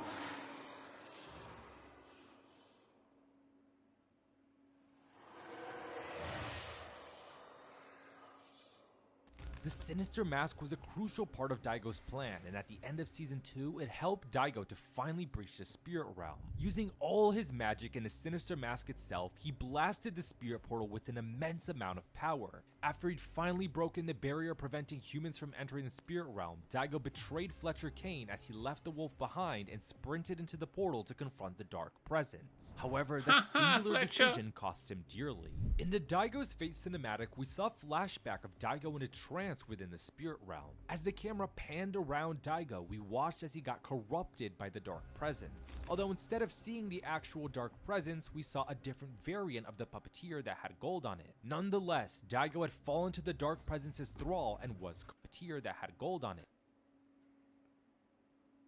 Nonetheless, Daigo had fallen to the Dark Presence's thrall and was corrupted by it. Leading into Season 3, Daigo, corrupted by the Dark Presence, had reopened the Spirit Portal at Predator's Peak, allowing the demon forces of the Spirit Realm to return to the island. He returned to the island under the name of Mask Maker Daigo and utilized the spires to siphon the energy from beneath the island's bedrock to prepare for a large ritual towards the end of the season. Initially, everyone believed Daigo had willingly joined forces with the Dark Presence and betrayed the island. Was it? I don't think anyone here thought that. I thought it was always alluded that he had some form of an idea, but maybe kind of messed up. But no? after doing some investigating, Kendo realized that there was something wrong with Daigo. Despite the creature talking like Daigo and moving like Daigo, I thought he said something in the past season, like a couple seasons before that. I thought Daigo said something along the lines, if you ever see me get consumed by the darkness, just know I've got a plan. Or something along the lines of that. It wasn't actually Daigo himself doing all of these things. A dark force had dominated Daigo's heart and mind for a much darker aim. Following this discovery, Jade and Kendo believed that Daigo could possibly be saved from the dark presence. Although his name was Mask Maker Daigo, Daigo was not the one who Well, does that not sound like nothing? To lose everything you are and everything you were. Was in control. The one in control was the dark presence, and Daigo himself even confirmed this. Once he defeated the Mask Maker, Daigo temporarily regained control over his body and had dialogue where he desperately cried out for help. He had 5 different unique lines which I'll show on screen right now. Daigo said, "Please, free me. His influence, it's too strong. I can't fight him. I'm not strong enough. Kendo, Jade, I'm sorry. You can't stop the darkness. None of us can." The biggest takeaway here is that Daigo reveals that the dark presence is a man, as when he refers to the dark presence, he uses the pronouns his and him, meaning Daigo has either seen the dark presence himself or has heard his voice. But that's really all Daigo himself had said or done that season. The rest was the dark presence manipulating Daigo's body. Alongside the Mask Maker's upgraded demon army, he also brought with himself the new lieutenant of the spirit realm, Mercenary Core. For those who don't know, Core used to be an undercover agent and mercenary for the Imagined Order. Her new outfit's description revealed that she was strangely sworn to the darkness, aka the Dark Presence, instead of being bound to it like the Night Rose and Shogun X were. Speaking of the Night Rose, it's funny what money can do, hey? It's funny what money can do. If you asked her about the Spirit Realm at the start of Season 3, she described the creature that binded both her and Shogun X and its thrall, otherwise known as the Dark Presence, as both malice and ambition incarnate. Fast forwarding to a few days prior to the Season 3 live event, you were able to ask Hope about her visions. She explained that she wasn't necessarily having visions, but rather a sensation. Hope felt these waves of raw rage, pride, and malice, and she believed these waves were emanating from the Dark Presence. And based off of this sensation, Hope believed that the Dark Presence was mixing its energy with the Zero Shard. Then the time for the event had finally come. In the Super Showdown live event, Mask Maker Daigo emerged from the bottom of the Demon's Domain dojo, and for the first time ever, Here we go. We're going to get to the other point as well. we heard Daigo's voice. The power of the mask is mine to wield. This is my destiny. See, that's why it didn't make sense that he got slapped, regardless of who the Dark Presence is. You think this was for you, Daigo? I don't know. That's why his body got slapped. So it might have still been someone talking, but obviously didn't need Daigo anymore once this point happened, you know. That's my takeaway anyway. The 4 spire monoliths surrounding the dojo, Mask Maker Daigo summoned the tentacle of a large monster from within the spirit realm. He seemingly bowed down, told the tentacle to serve the master, Serve the master. and then his body suddenly went limp. The creature took a quick look at him and then straight up smacked him. Daigo had served his purpose of the Dark Presence. Now the main threat was the tentacle. Fortunately, with the combined strength of the supernovas and the assistance of Superman, the tentacles I think you might have to say that the other way around. retreated back into the spirit realm, and the spires on the island were destroyed, closing the portal at Demon's Domain for good. Following the event, the tentacle that Superman split in half began to decay. Its blood oozed out in the surrounding area, which began to both mutate bugs and allow the Onimorphs to begin their invasion of the island. The aftermath of the event also resulted in some NPCs getting new dialogue, most notably the Night Rose and Hope.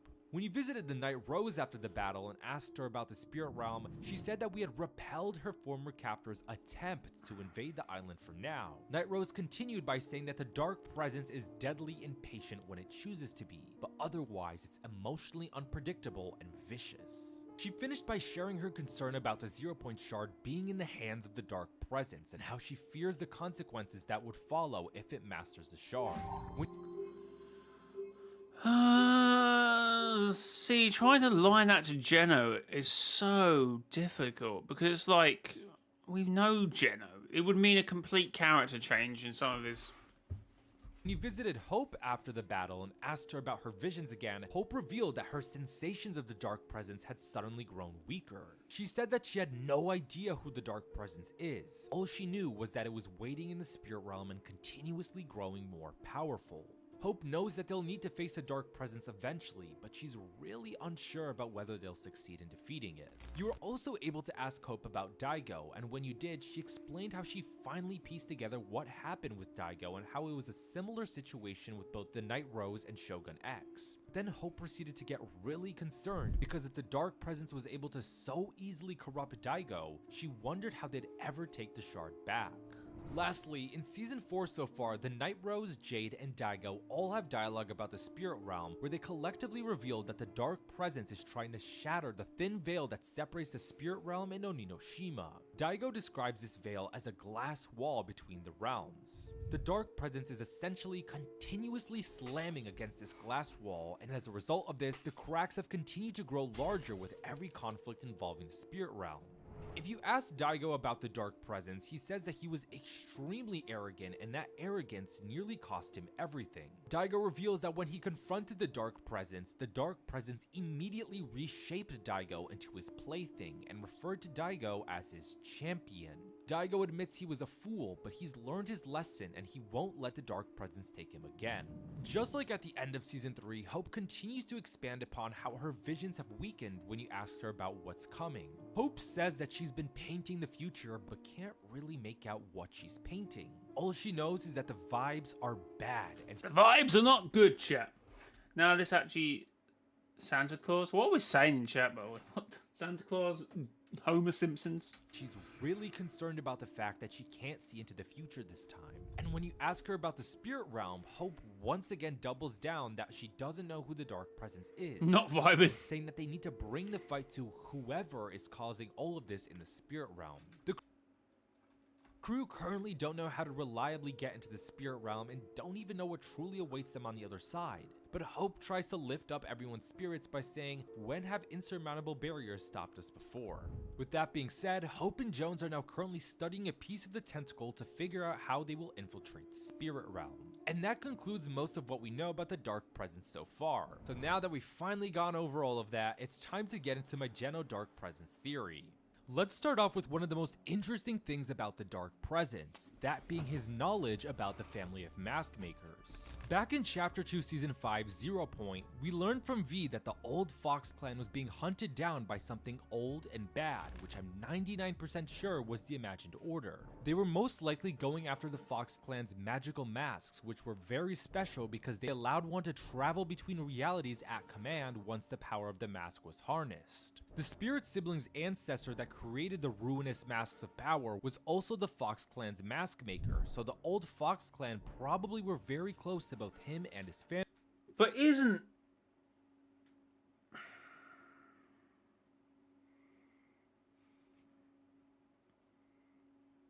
But the point is why I want that is so he can...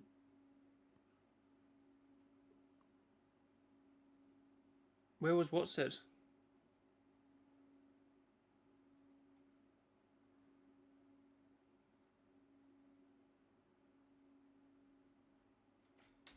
That could also explain why the Imagined Order were hunting down the old Fox clan, because they probably sought to learn more about the magical masks and the family of mask makers that created them. And it's highly likely that the IO hunted them down because Geno both wanted their masks and sought knowledge about them too. If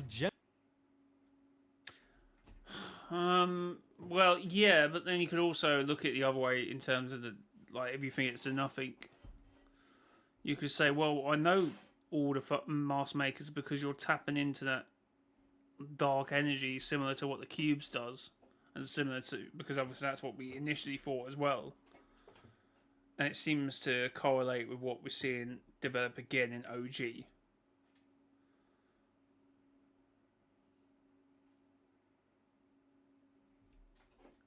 Geno is the Dark Presence, this could explain and make sense of how he knew about the Spirit Siblings' bloodline. He was able to get tons of information out of the old Crazy if he doesn't mention anything about Kondo.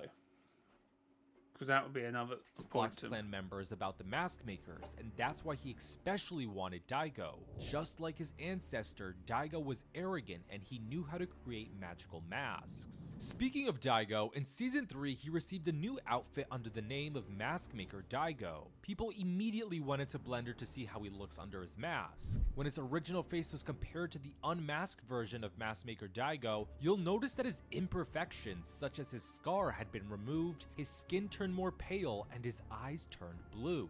Then the rest of his body had a black and gold theme. It's pretty strange that Daigo got essentially perfected after becoming corrupted, and not to mention the slicked back hair too. It practically matches Geno. Perfect look, slicked back hair, pale skin, blue eyes, and a black and gold theme. Yeah, difference with Jenna though, he's just got blue eyes. Then we also had Core in that season, an Io assassin that seemingly randomly became the lieutenant of Daigo and his demon army. But I don't think it's as random once you consider her description, which says sworn to the darkness for the right price. Being a mercenary, obviously her allegiance lies with whoever's paying her. However, it's awfully strange that she's sworn to the darkness and not bound to it. The reason I say this is because the Knight Rose used to be the former lieutenant of the...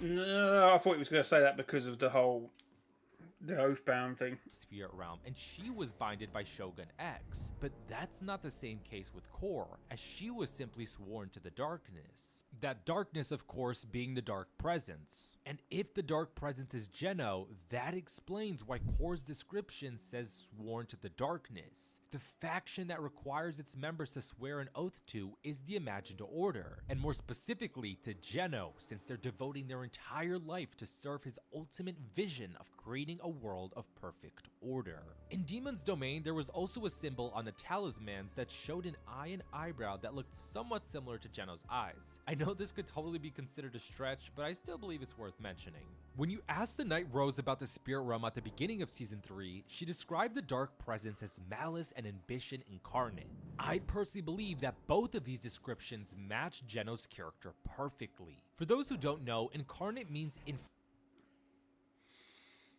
No, not necessarily. If I know what he's going to say, but not if you're using it in that context. flesh/human form.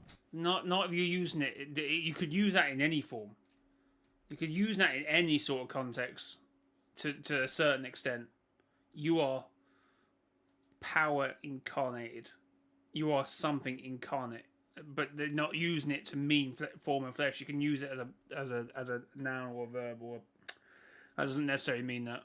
So the Dark Presence is the traits of malice and ambition in the flesh. Now, No, that could also actually that doesn't even mean human flesh. That could mean anything. how does this fit Geno's character? Well, let's start off with malice. Here's a list of some of Geno's malicious acts. Created a faction known as the Imagined Order that kidnaps beings from across the Omniverse and experiments upon them. That faction had kidnapped tens upon thousands of beings. That faction also tampered with entire realities, which led to disastrous consequences, disregarding the lives in that reality, all in the pursuit of knowledge and power. He wanted to commit genocide not once, but twice, and nearly succeeded the second time. The IO have their own division named the Doomsday Division that literally build genocidal mega weapons. He immediately replaced and abandoned his daughters with snapshots of them after deeming the originals as not good enough. He grabbed his daughter, the Order, by the throat and nearly choked her to death, and as the Shapeless Man, he manipulated and then tortured Stellan without end until the Riftgate was completed to further his own goal.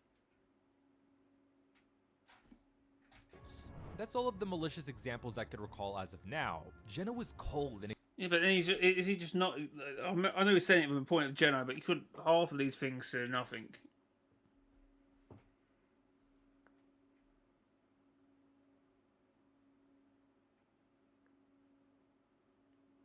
Like, why would Geno act like how he did in terms of Jonesy, in terms of Sloane, and then what? Completely have a 180 flip. extremely indifferent to the suffering of others. All he cares about is himself and his vision of creating a world of perfect order, making him incredibly malicious. Therefore, he could be considered as malice incarnate. This leads into the second trait, ambition. For so many millennia, Geno has been relentlessly working to create his own world of perfect order. He's had this strong desire for seemingly all of his life and is still determined to achieve this vision. His will is unshakable and he will do whatever it takes, such as the malicious acts I just mentioned, to realize his vision, therefore making him ambition incarnate as well. This also ties into the name of Asmodeus. How does that fit into all of this? We know Asmodeus is considered the king of demons, so there's a big chance the sinister mask could have been whispering the name of the dark presence. If that is the case, and for the sake of this theory, Asmodeus could be another name that Geno might go by. The name Asmodeus means demon of wrath / wrathful demon, and is a symbol of how an unchecked desire, meaning lust for something, can lead to destructive consequences. This would once again fit Geno's character perfectly. We know that as the Shapeless Man, Geno was incredibly wrathful towards Stellan, torturing him, being incredibly impatient, and even claiming... Oh, this is what I hate. He's putting a theory on top of a theory because there's no confirmation. I mean, there's no confirmation that the Shapeless Man is Geno. It's very theory on top of theories, which I hate to do. Like, if I ever talk about the dark presence, I don't refer to the Shapeless Man. You just can't.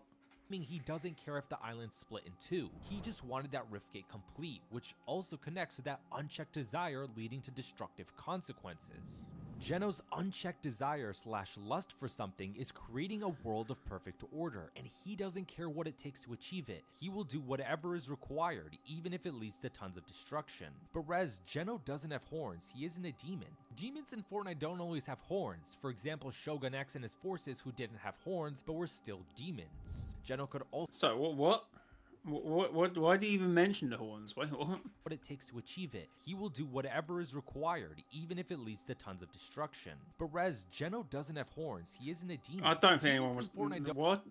Don't always have horns. For example, Shogun X and his forces who didn't have horns, but were still demons. Geno could also metaphorically be a demon as well. Now, I know some of you may be wondering, if the dark presence is Geno, how come he doesn't just take over and do everything himself? Geno just isn't like that. He likes to remain in the shadows and pull the strings, just like he did back when the Io was prominent in the story. To a certain extent, but then that's also nothing, even though the nothing's actually been a bit more showy, I guess. But what we see, Geno has to somewhat be out there to a certain... We've seen Geno before. Like, he's been out there as well as nothing. I don't know that. Majority of the time, he always has others do all the dirty work for him. The only time he really comes out of hiding is if he is given no other choice but to intervene in a situation directly, such as the collision event where he seemingly had to fake his death and let the Io's island management team collapse. I don't know, but all this dialogue from Geno is just pointless. No? In the meantime, Masters is 0 point any way you can. I know you believe my subject is obscene and moral. Maybe you can do better by singing lullabies to it. It doesn't matter. That does it. You're the only hope. Everyone's only hope. So what is it? Is that just all nonsense? To get the imagined order completely off the grid once more. Speaking of hiding, the dark presence is seemingly doing the same exact thing. In Ask About dialogue from last season, Hope revealed that her visions and sensations of the dark presence had grown weaker ever since the tentacle monster came through the portal that Maskmaker Daigo opened. Hope's previous graffiti vision of the tentacle was a warning that her visions and sensations of the dark presence would be weakened once the monster emerged from the portal at Demon's Domain. It's Sorry?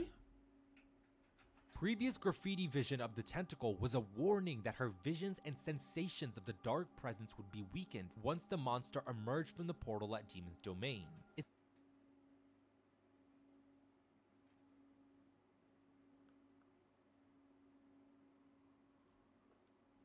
It's almost as if the dark presence doesn't want Hope, or anyone else for that matter, to see who he truly is. Hope has no idea who the dark presence is, but she knows that it's waiting in the spirit realm and continuously growing more powerful. In my opinion, this dialogue helps prove that the tentacles we saw emerge from beneath Demon's Domain was not the dark presence. When you visited the Night Rose after the Super Showdown event and asked her about the Spirit Realm, she said that we had repelled her former captor's attempt to invade the island for now. Most of the dialogue about the Dark Presence after the Super Showdown event, such as the Night Rose's dialogue, left it up to interpretation about whether it was a tentacle monster because the dialogue was so vague. But with Hope's That's it. Bristol, that's every freaking dialogue. Left it vague. Oh no, well. dialogue in mind, I believe that the monster we saw during the Super Showdown event was not the Dark Presence as some believe, but rather it was just controlled by him just like Daigo was. I also personally doubt that Superman would be able to take out the Dark Presence that easily. That tentacle monster would have been obliterated by Superman if it didn't end up retreating back into the Spirit Realm. So Night Rose's Well, he didn't defeat it, he just...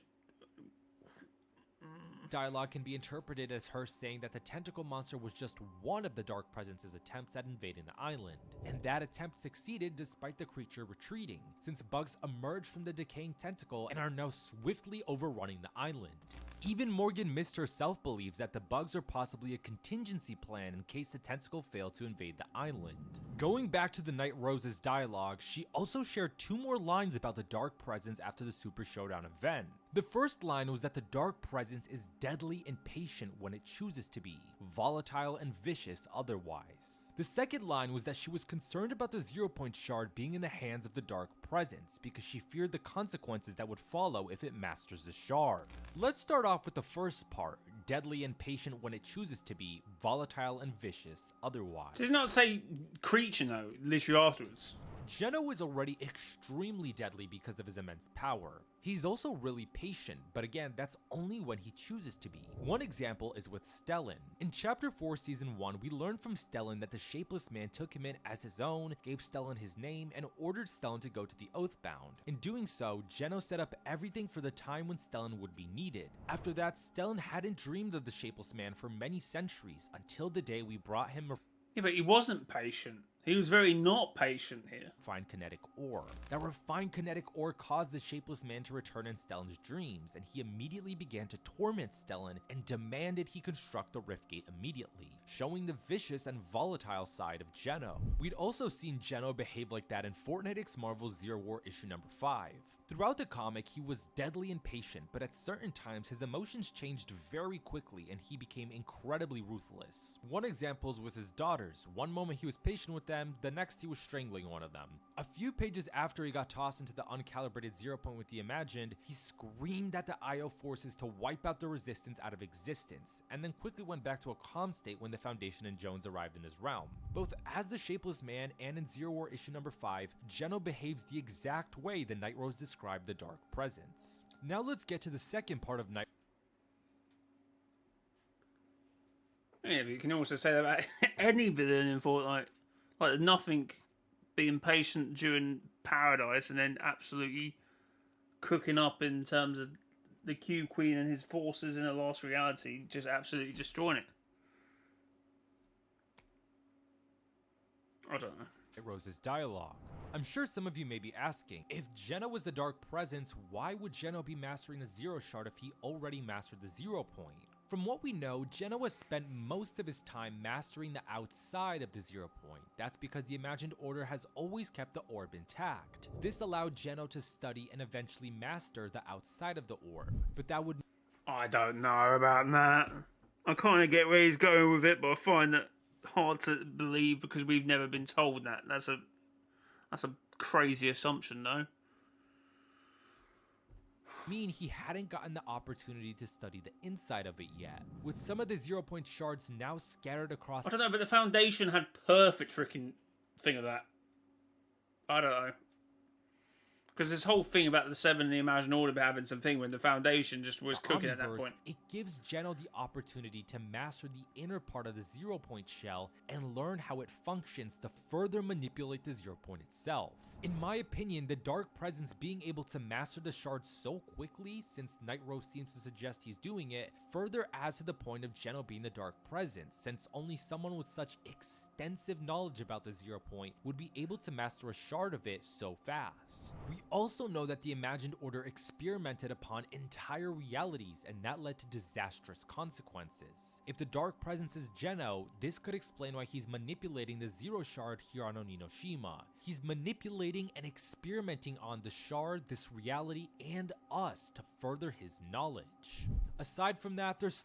So you could do this with anything and make it fit so well. That's the issue. Like I could turn this on its head and just make it to nothing, or I can make it the shape, or I can make it Kato Fawn.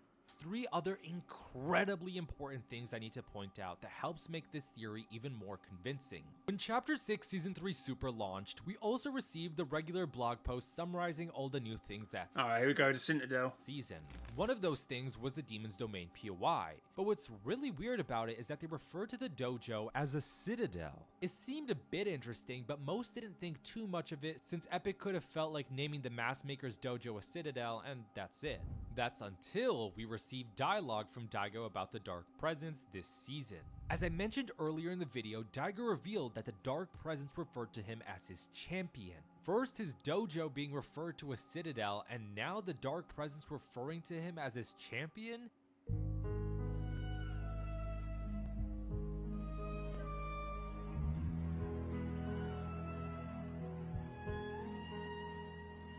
That is very deliberate word choice, and I think you all know where I'm going with this, but there's actually one more thing. When you ask Mizuki about the past and future, she very specifically says that a Mask Maker's hubris has once again set the island into chaos. Are things beginning to sound familiar? For those who may be new, Yeah, but it's so deliberate to cause like both of them.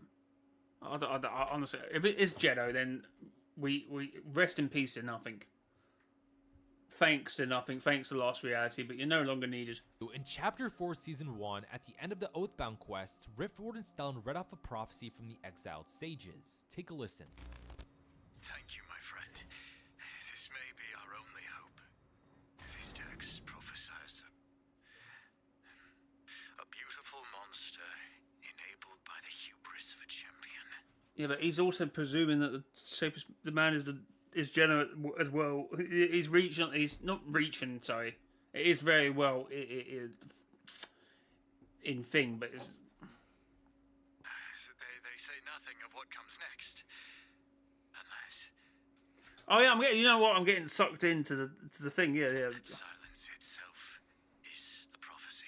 That beautiful monster in the prophecy was referring to Geno, as he's genetically perfect on the outside, but on the inside, he's a monster.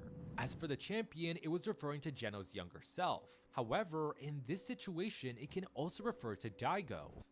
I said this at the time. It can refer to so many characters because without Paradigm, you wouldn't have had the refined kinetic ore. And she was a champion of Zero Fusion. So without her, you wouldn't have had the Dark Riftgate. Presence called Daigo his champion, and Mizuki said his hubris led to all this chaos on this island. Daigo's arrogance enabled the Dark Presence. A beautiful monster enabled by the hubris of a champion. If the Dark Presence is Geno, it seems the writers may be tying things back to the story of the Oathbound and the Shapeless Man. The last thing I believe could further contribute to this theory is the big leak we got for Chapter 6 and its future a couple months ago. Everything that was on this list has happened, and now there are a couple more things left to happen.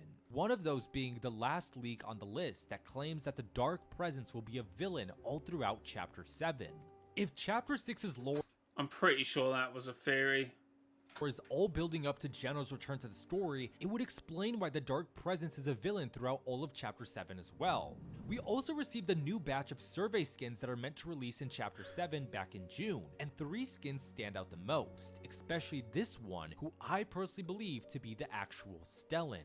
I theorize that these 3 characters are our first look at some of the members of Geno's inner circle, but I'll be diving deeper into that in my next video. I want to wrap this up by saying there's a deliberate reason why Geno appeared the way he did during the collision event. Yes, one of the reasons was because they wanted to save Geno's reveal for Zero War, but there's still a story reason behind it. It was to show Geno's true inner self, a monster. He had to have done some insanely dark and twisted things to end up looking like that. Chapter 4 Season 1 was our first time witnessing one of the many dark things Geno does to further his own goals. Now I believe Chapter 6 is having us witness even more of that, perfectly tying us back into the story of the Shapeless Man in Chapter 4. If you didn't see my Chapter 6 Season 3 storyline explained video, I theorized that next chapter we may be returning to Reality Zero and a possibly reorganized Chapter 4. I truly believe the writers are tying the story straight back to Chapter 4 theory, and if I may be... Good video. Right,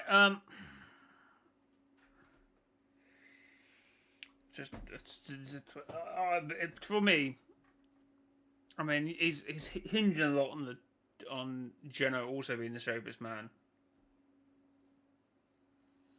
which is strengthening some of his arguments with the whole champion and hubris and stuff like that, which I kind of get because of the ages. I get it, but at the same time, it's what happens after. It's just the nothing is nothing. Like, what do we do? Where do we take the nothing? Tell me what you do with the nothing as a character if the dark presence is Geno.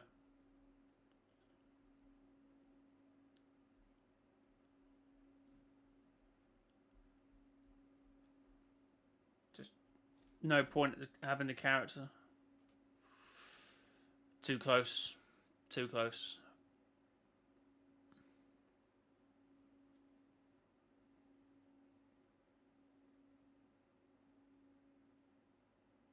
You have the nothing to defeat Geno, but how? With what?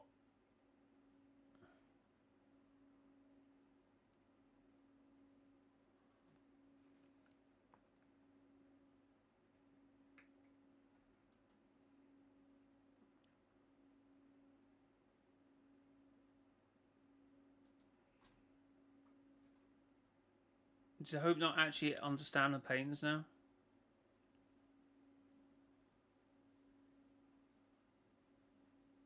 Yeah, but then that. I don't know.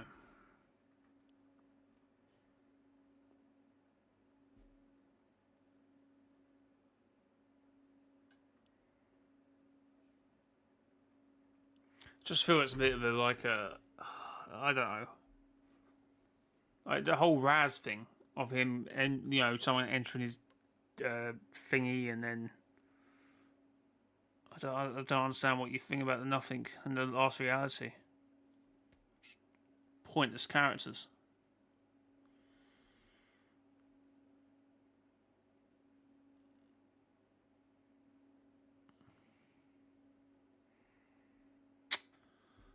We need some. I don't know. We just need some tallying up on some of the other stuff that happened like 3 years ago at this point. Because you just get into a point where you put in theories on top of theories, and it just gets to a point where I just I try and not look back at it now because it's just too much. Like in that video, he had to use a lot of the fact that that the Shaper's man is Geno.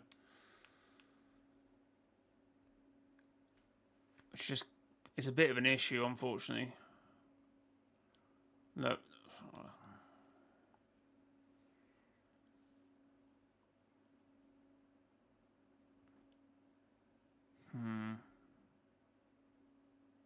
It's just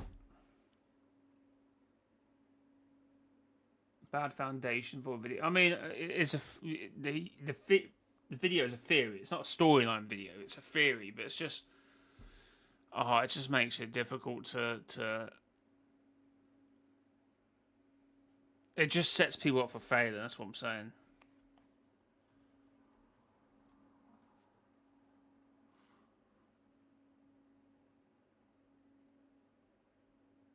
Oh yeah, perfect order and stuff like that. But obviously, we've had conversations how that could align with the nothing. It might be Geno, but if it is Geno, then the nothing's. As I said, the nothing's nothing. How do you introduce? As I keep saying, how do you introduce the nothing? Why would you have so many like the Storm King? What did Geno just start controlling the Storm King? What? Spires? That's an insane arsenal to have. And then what happened? Oh my god, the nothing's here. What are you going to do?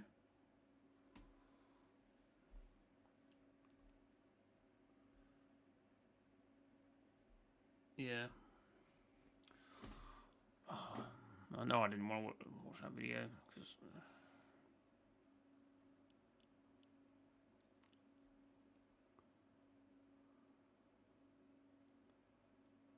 yeah, watching that's kind of what I'm saying.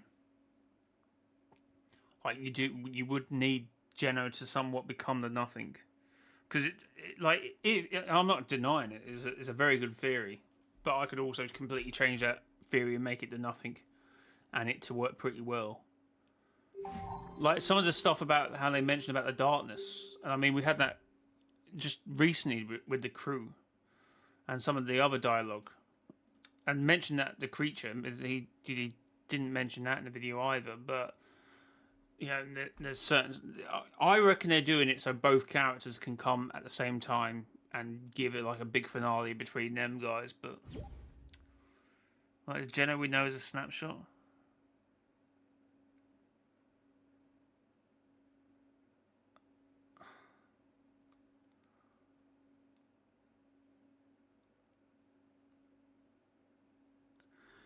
I mean, it would make sense. They gave Jenna and the Nothing the same voice actor. That would make sense. But anyway,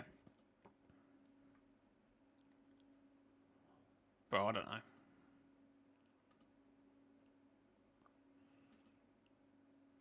know. Chat, thanks to the 31 likes. I do appreciate.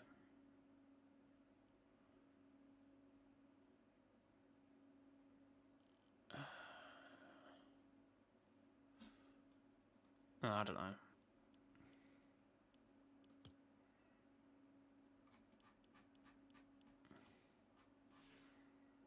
I don't know, chat.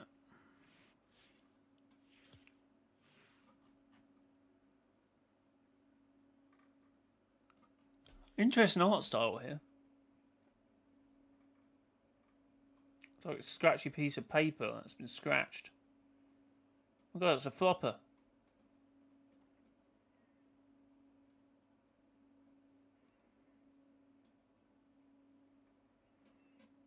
Bro's got so many hands. Like, what the hell? Bro, look at the toes. What the hell?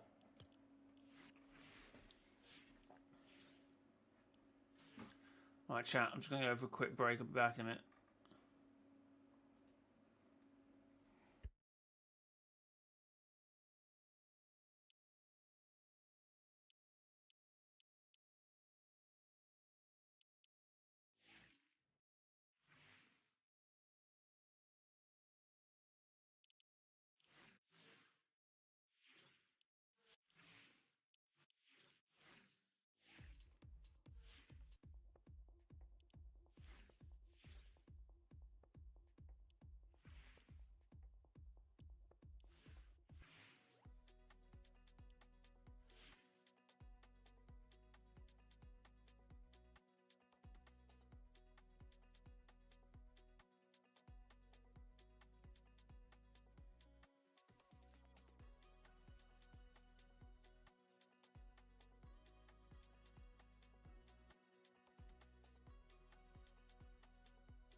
Right.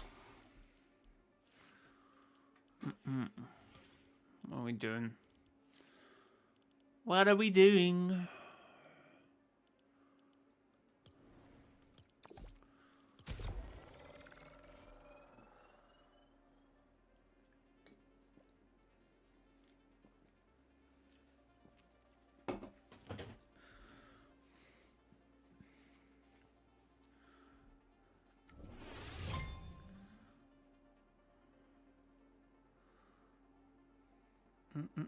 Right, hold on. Where's my...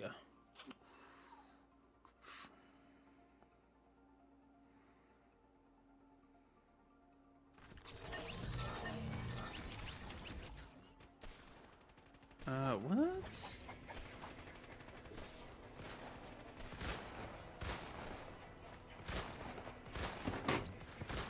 Okay, I need to change my skin next game. What the hell is this? What the hell is this? Amazing! Amazing! Oh, I just realised that's still one of my pinned comment.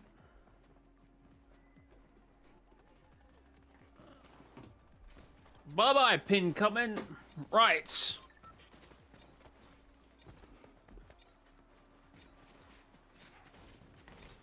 Oh.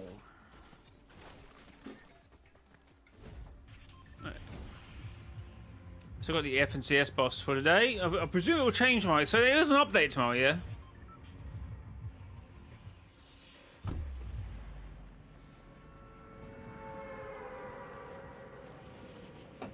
Chat, if you are enjoying the content, make sure to hit the like button. Alright, let's try and get some wins. Who dare glides beside me? Is that fishy? Is that a fishy skin?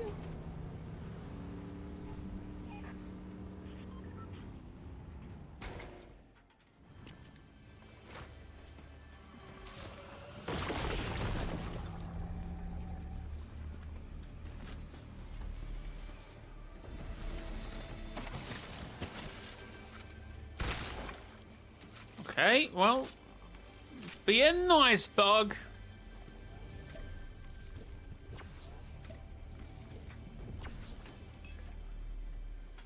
Do we take med mist? Oh, take this chest.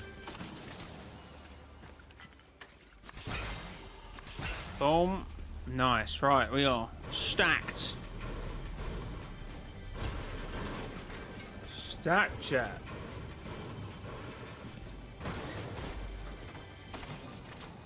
Okay, maybe we are now. Alright, let's go and find these guys. Come on, quickly! Oh, wait.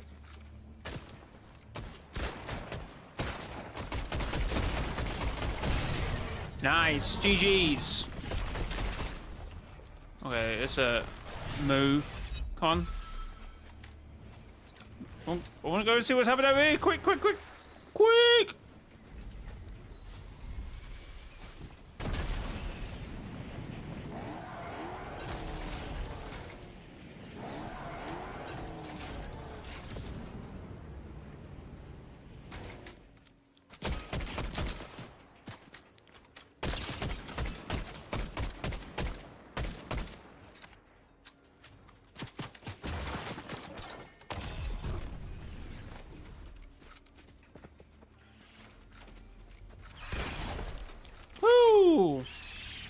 And GG's, GG's.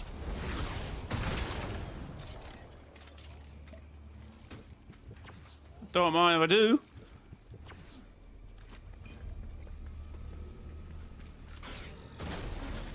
Alright, we got a boon. Take that. Okay, still got these guys fighting over here.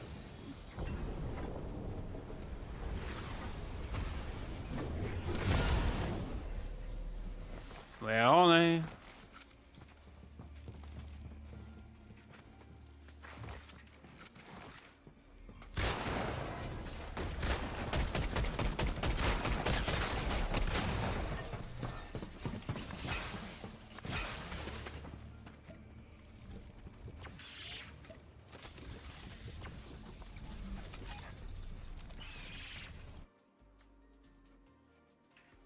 What? Excuse me?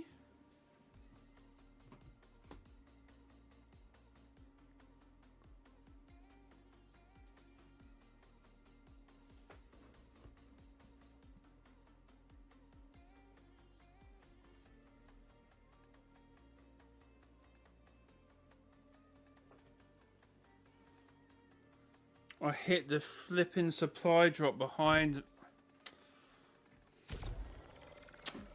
Thanks, game. Appreciate that.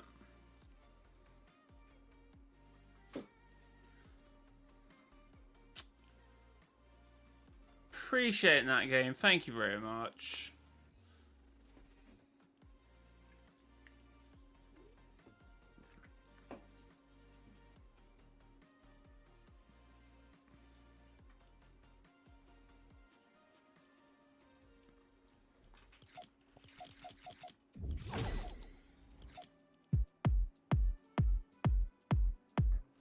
Holy hell, what the... Stop! Stop! What the hell is this? What is happening?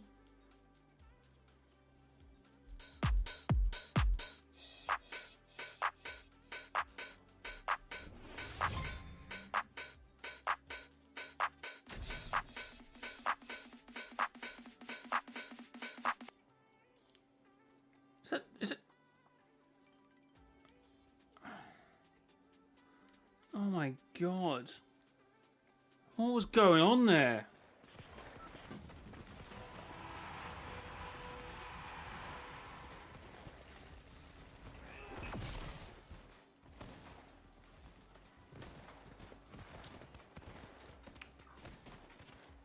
LMAO? No, it's not funny.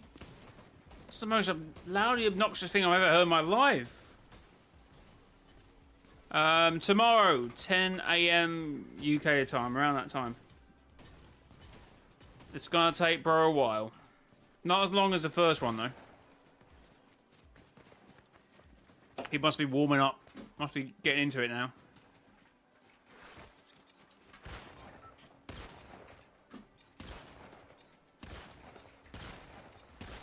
Damn it.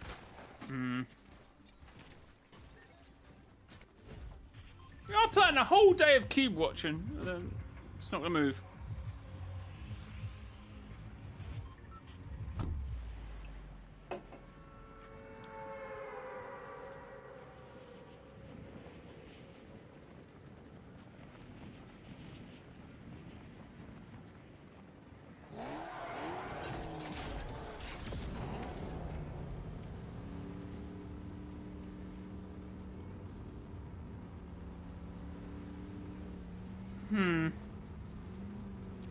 Right.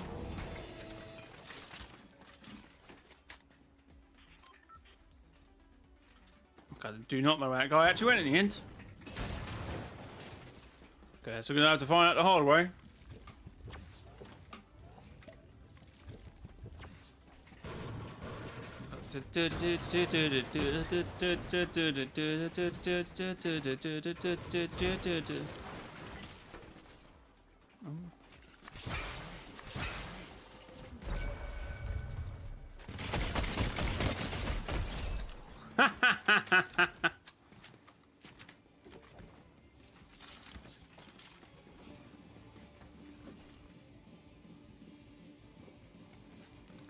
Oh my god, is that Singularity stereo player? Oh my god, that means...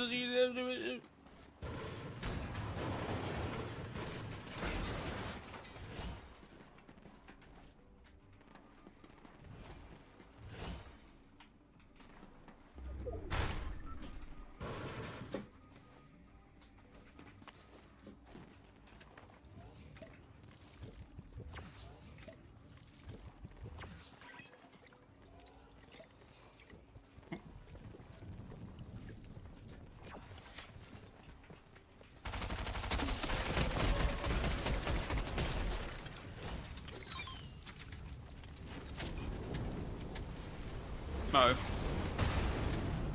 It's on fire! What have I done, chat?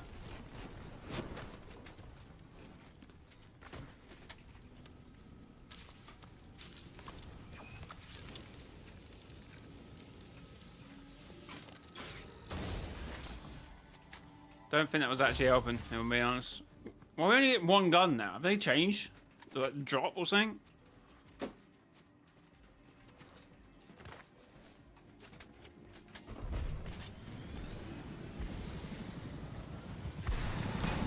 Ow.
Okay, both ran off.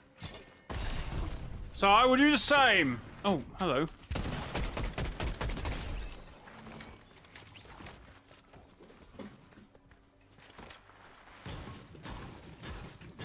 Hello. Right. Well, that went okay. I mean, I got 4 limbs actually. Every cloud. Okay, let's get to the pickle factory on time. Oh, hello, mate. Don't mind if I just miss every single shot. This is like the worst shotgun in the game ever.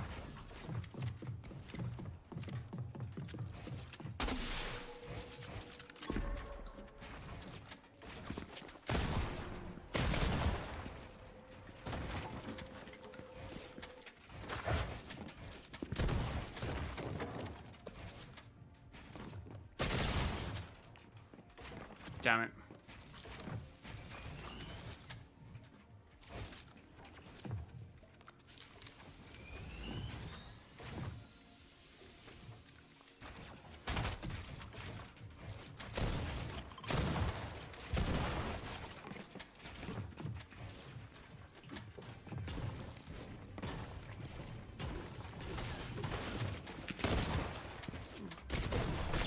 Oh my god, man.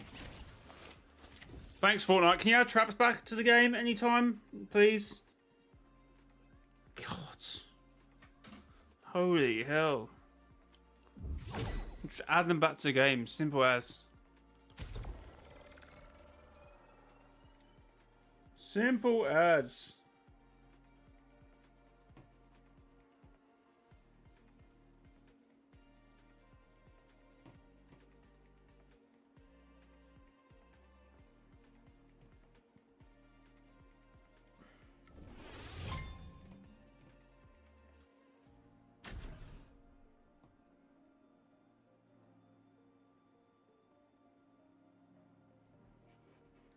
How are we doing, chat? How's it going?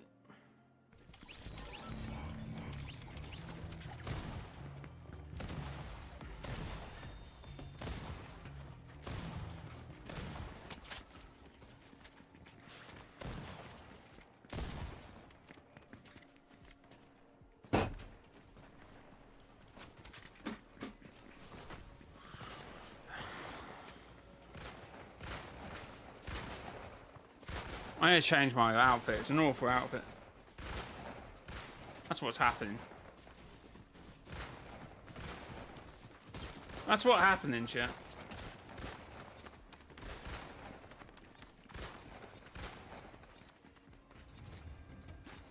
Do, do, do, do, do.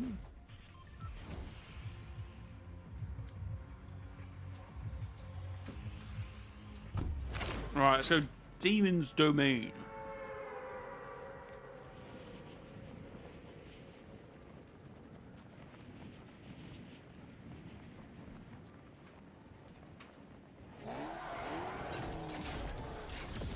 Bum, bum, bum, ba-dum.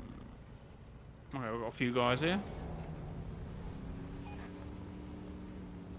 What was that?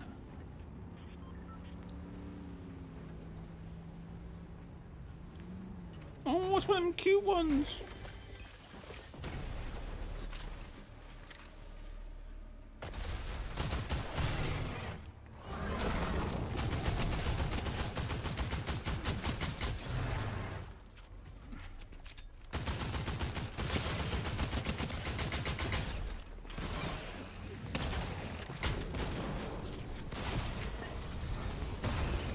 Right, guys, thanks for being here this stream. Appreciate it. I'll be back tomorrow at some point, but until then, it has been your boy, mrjayowhy.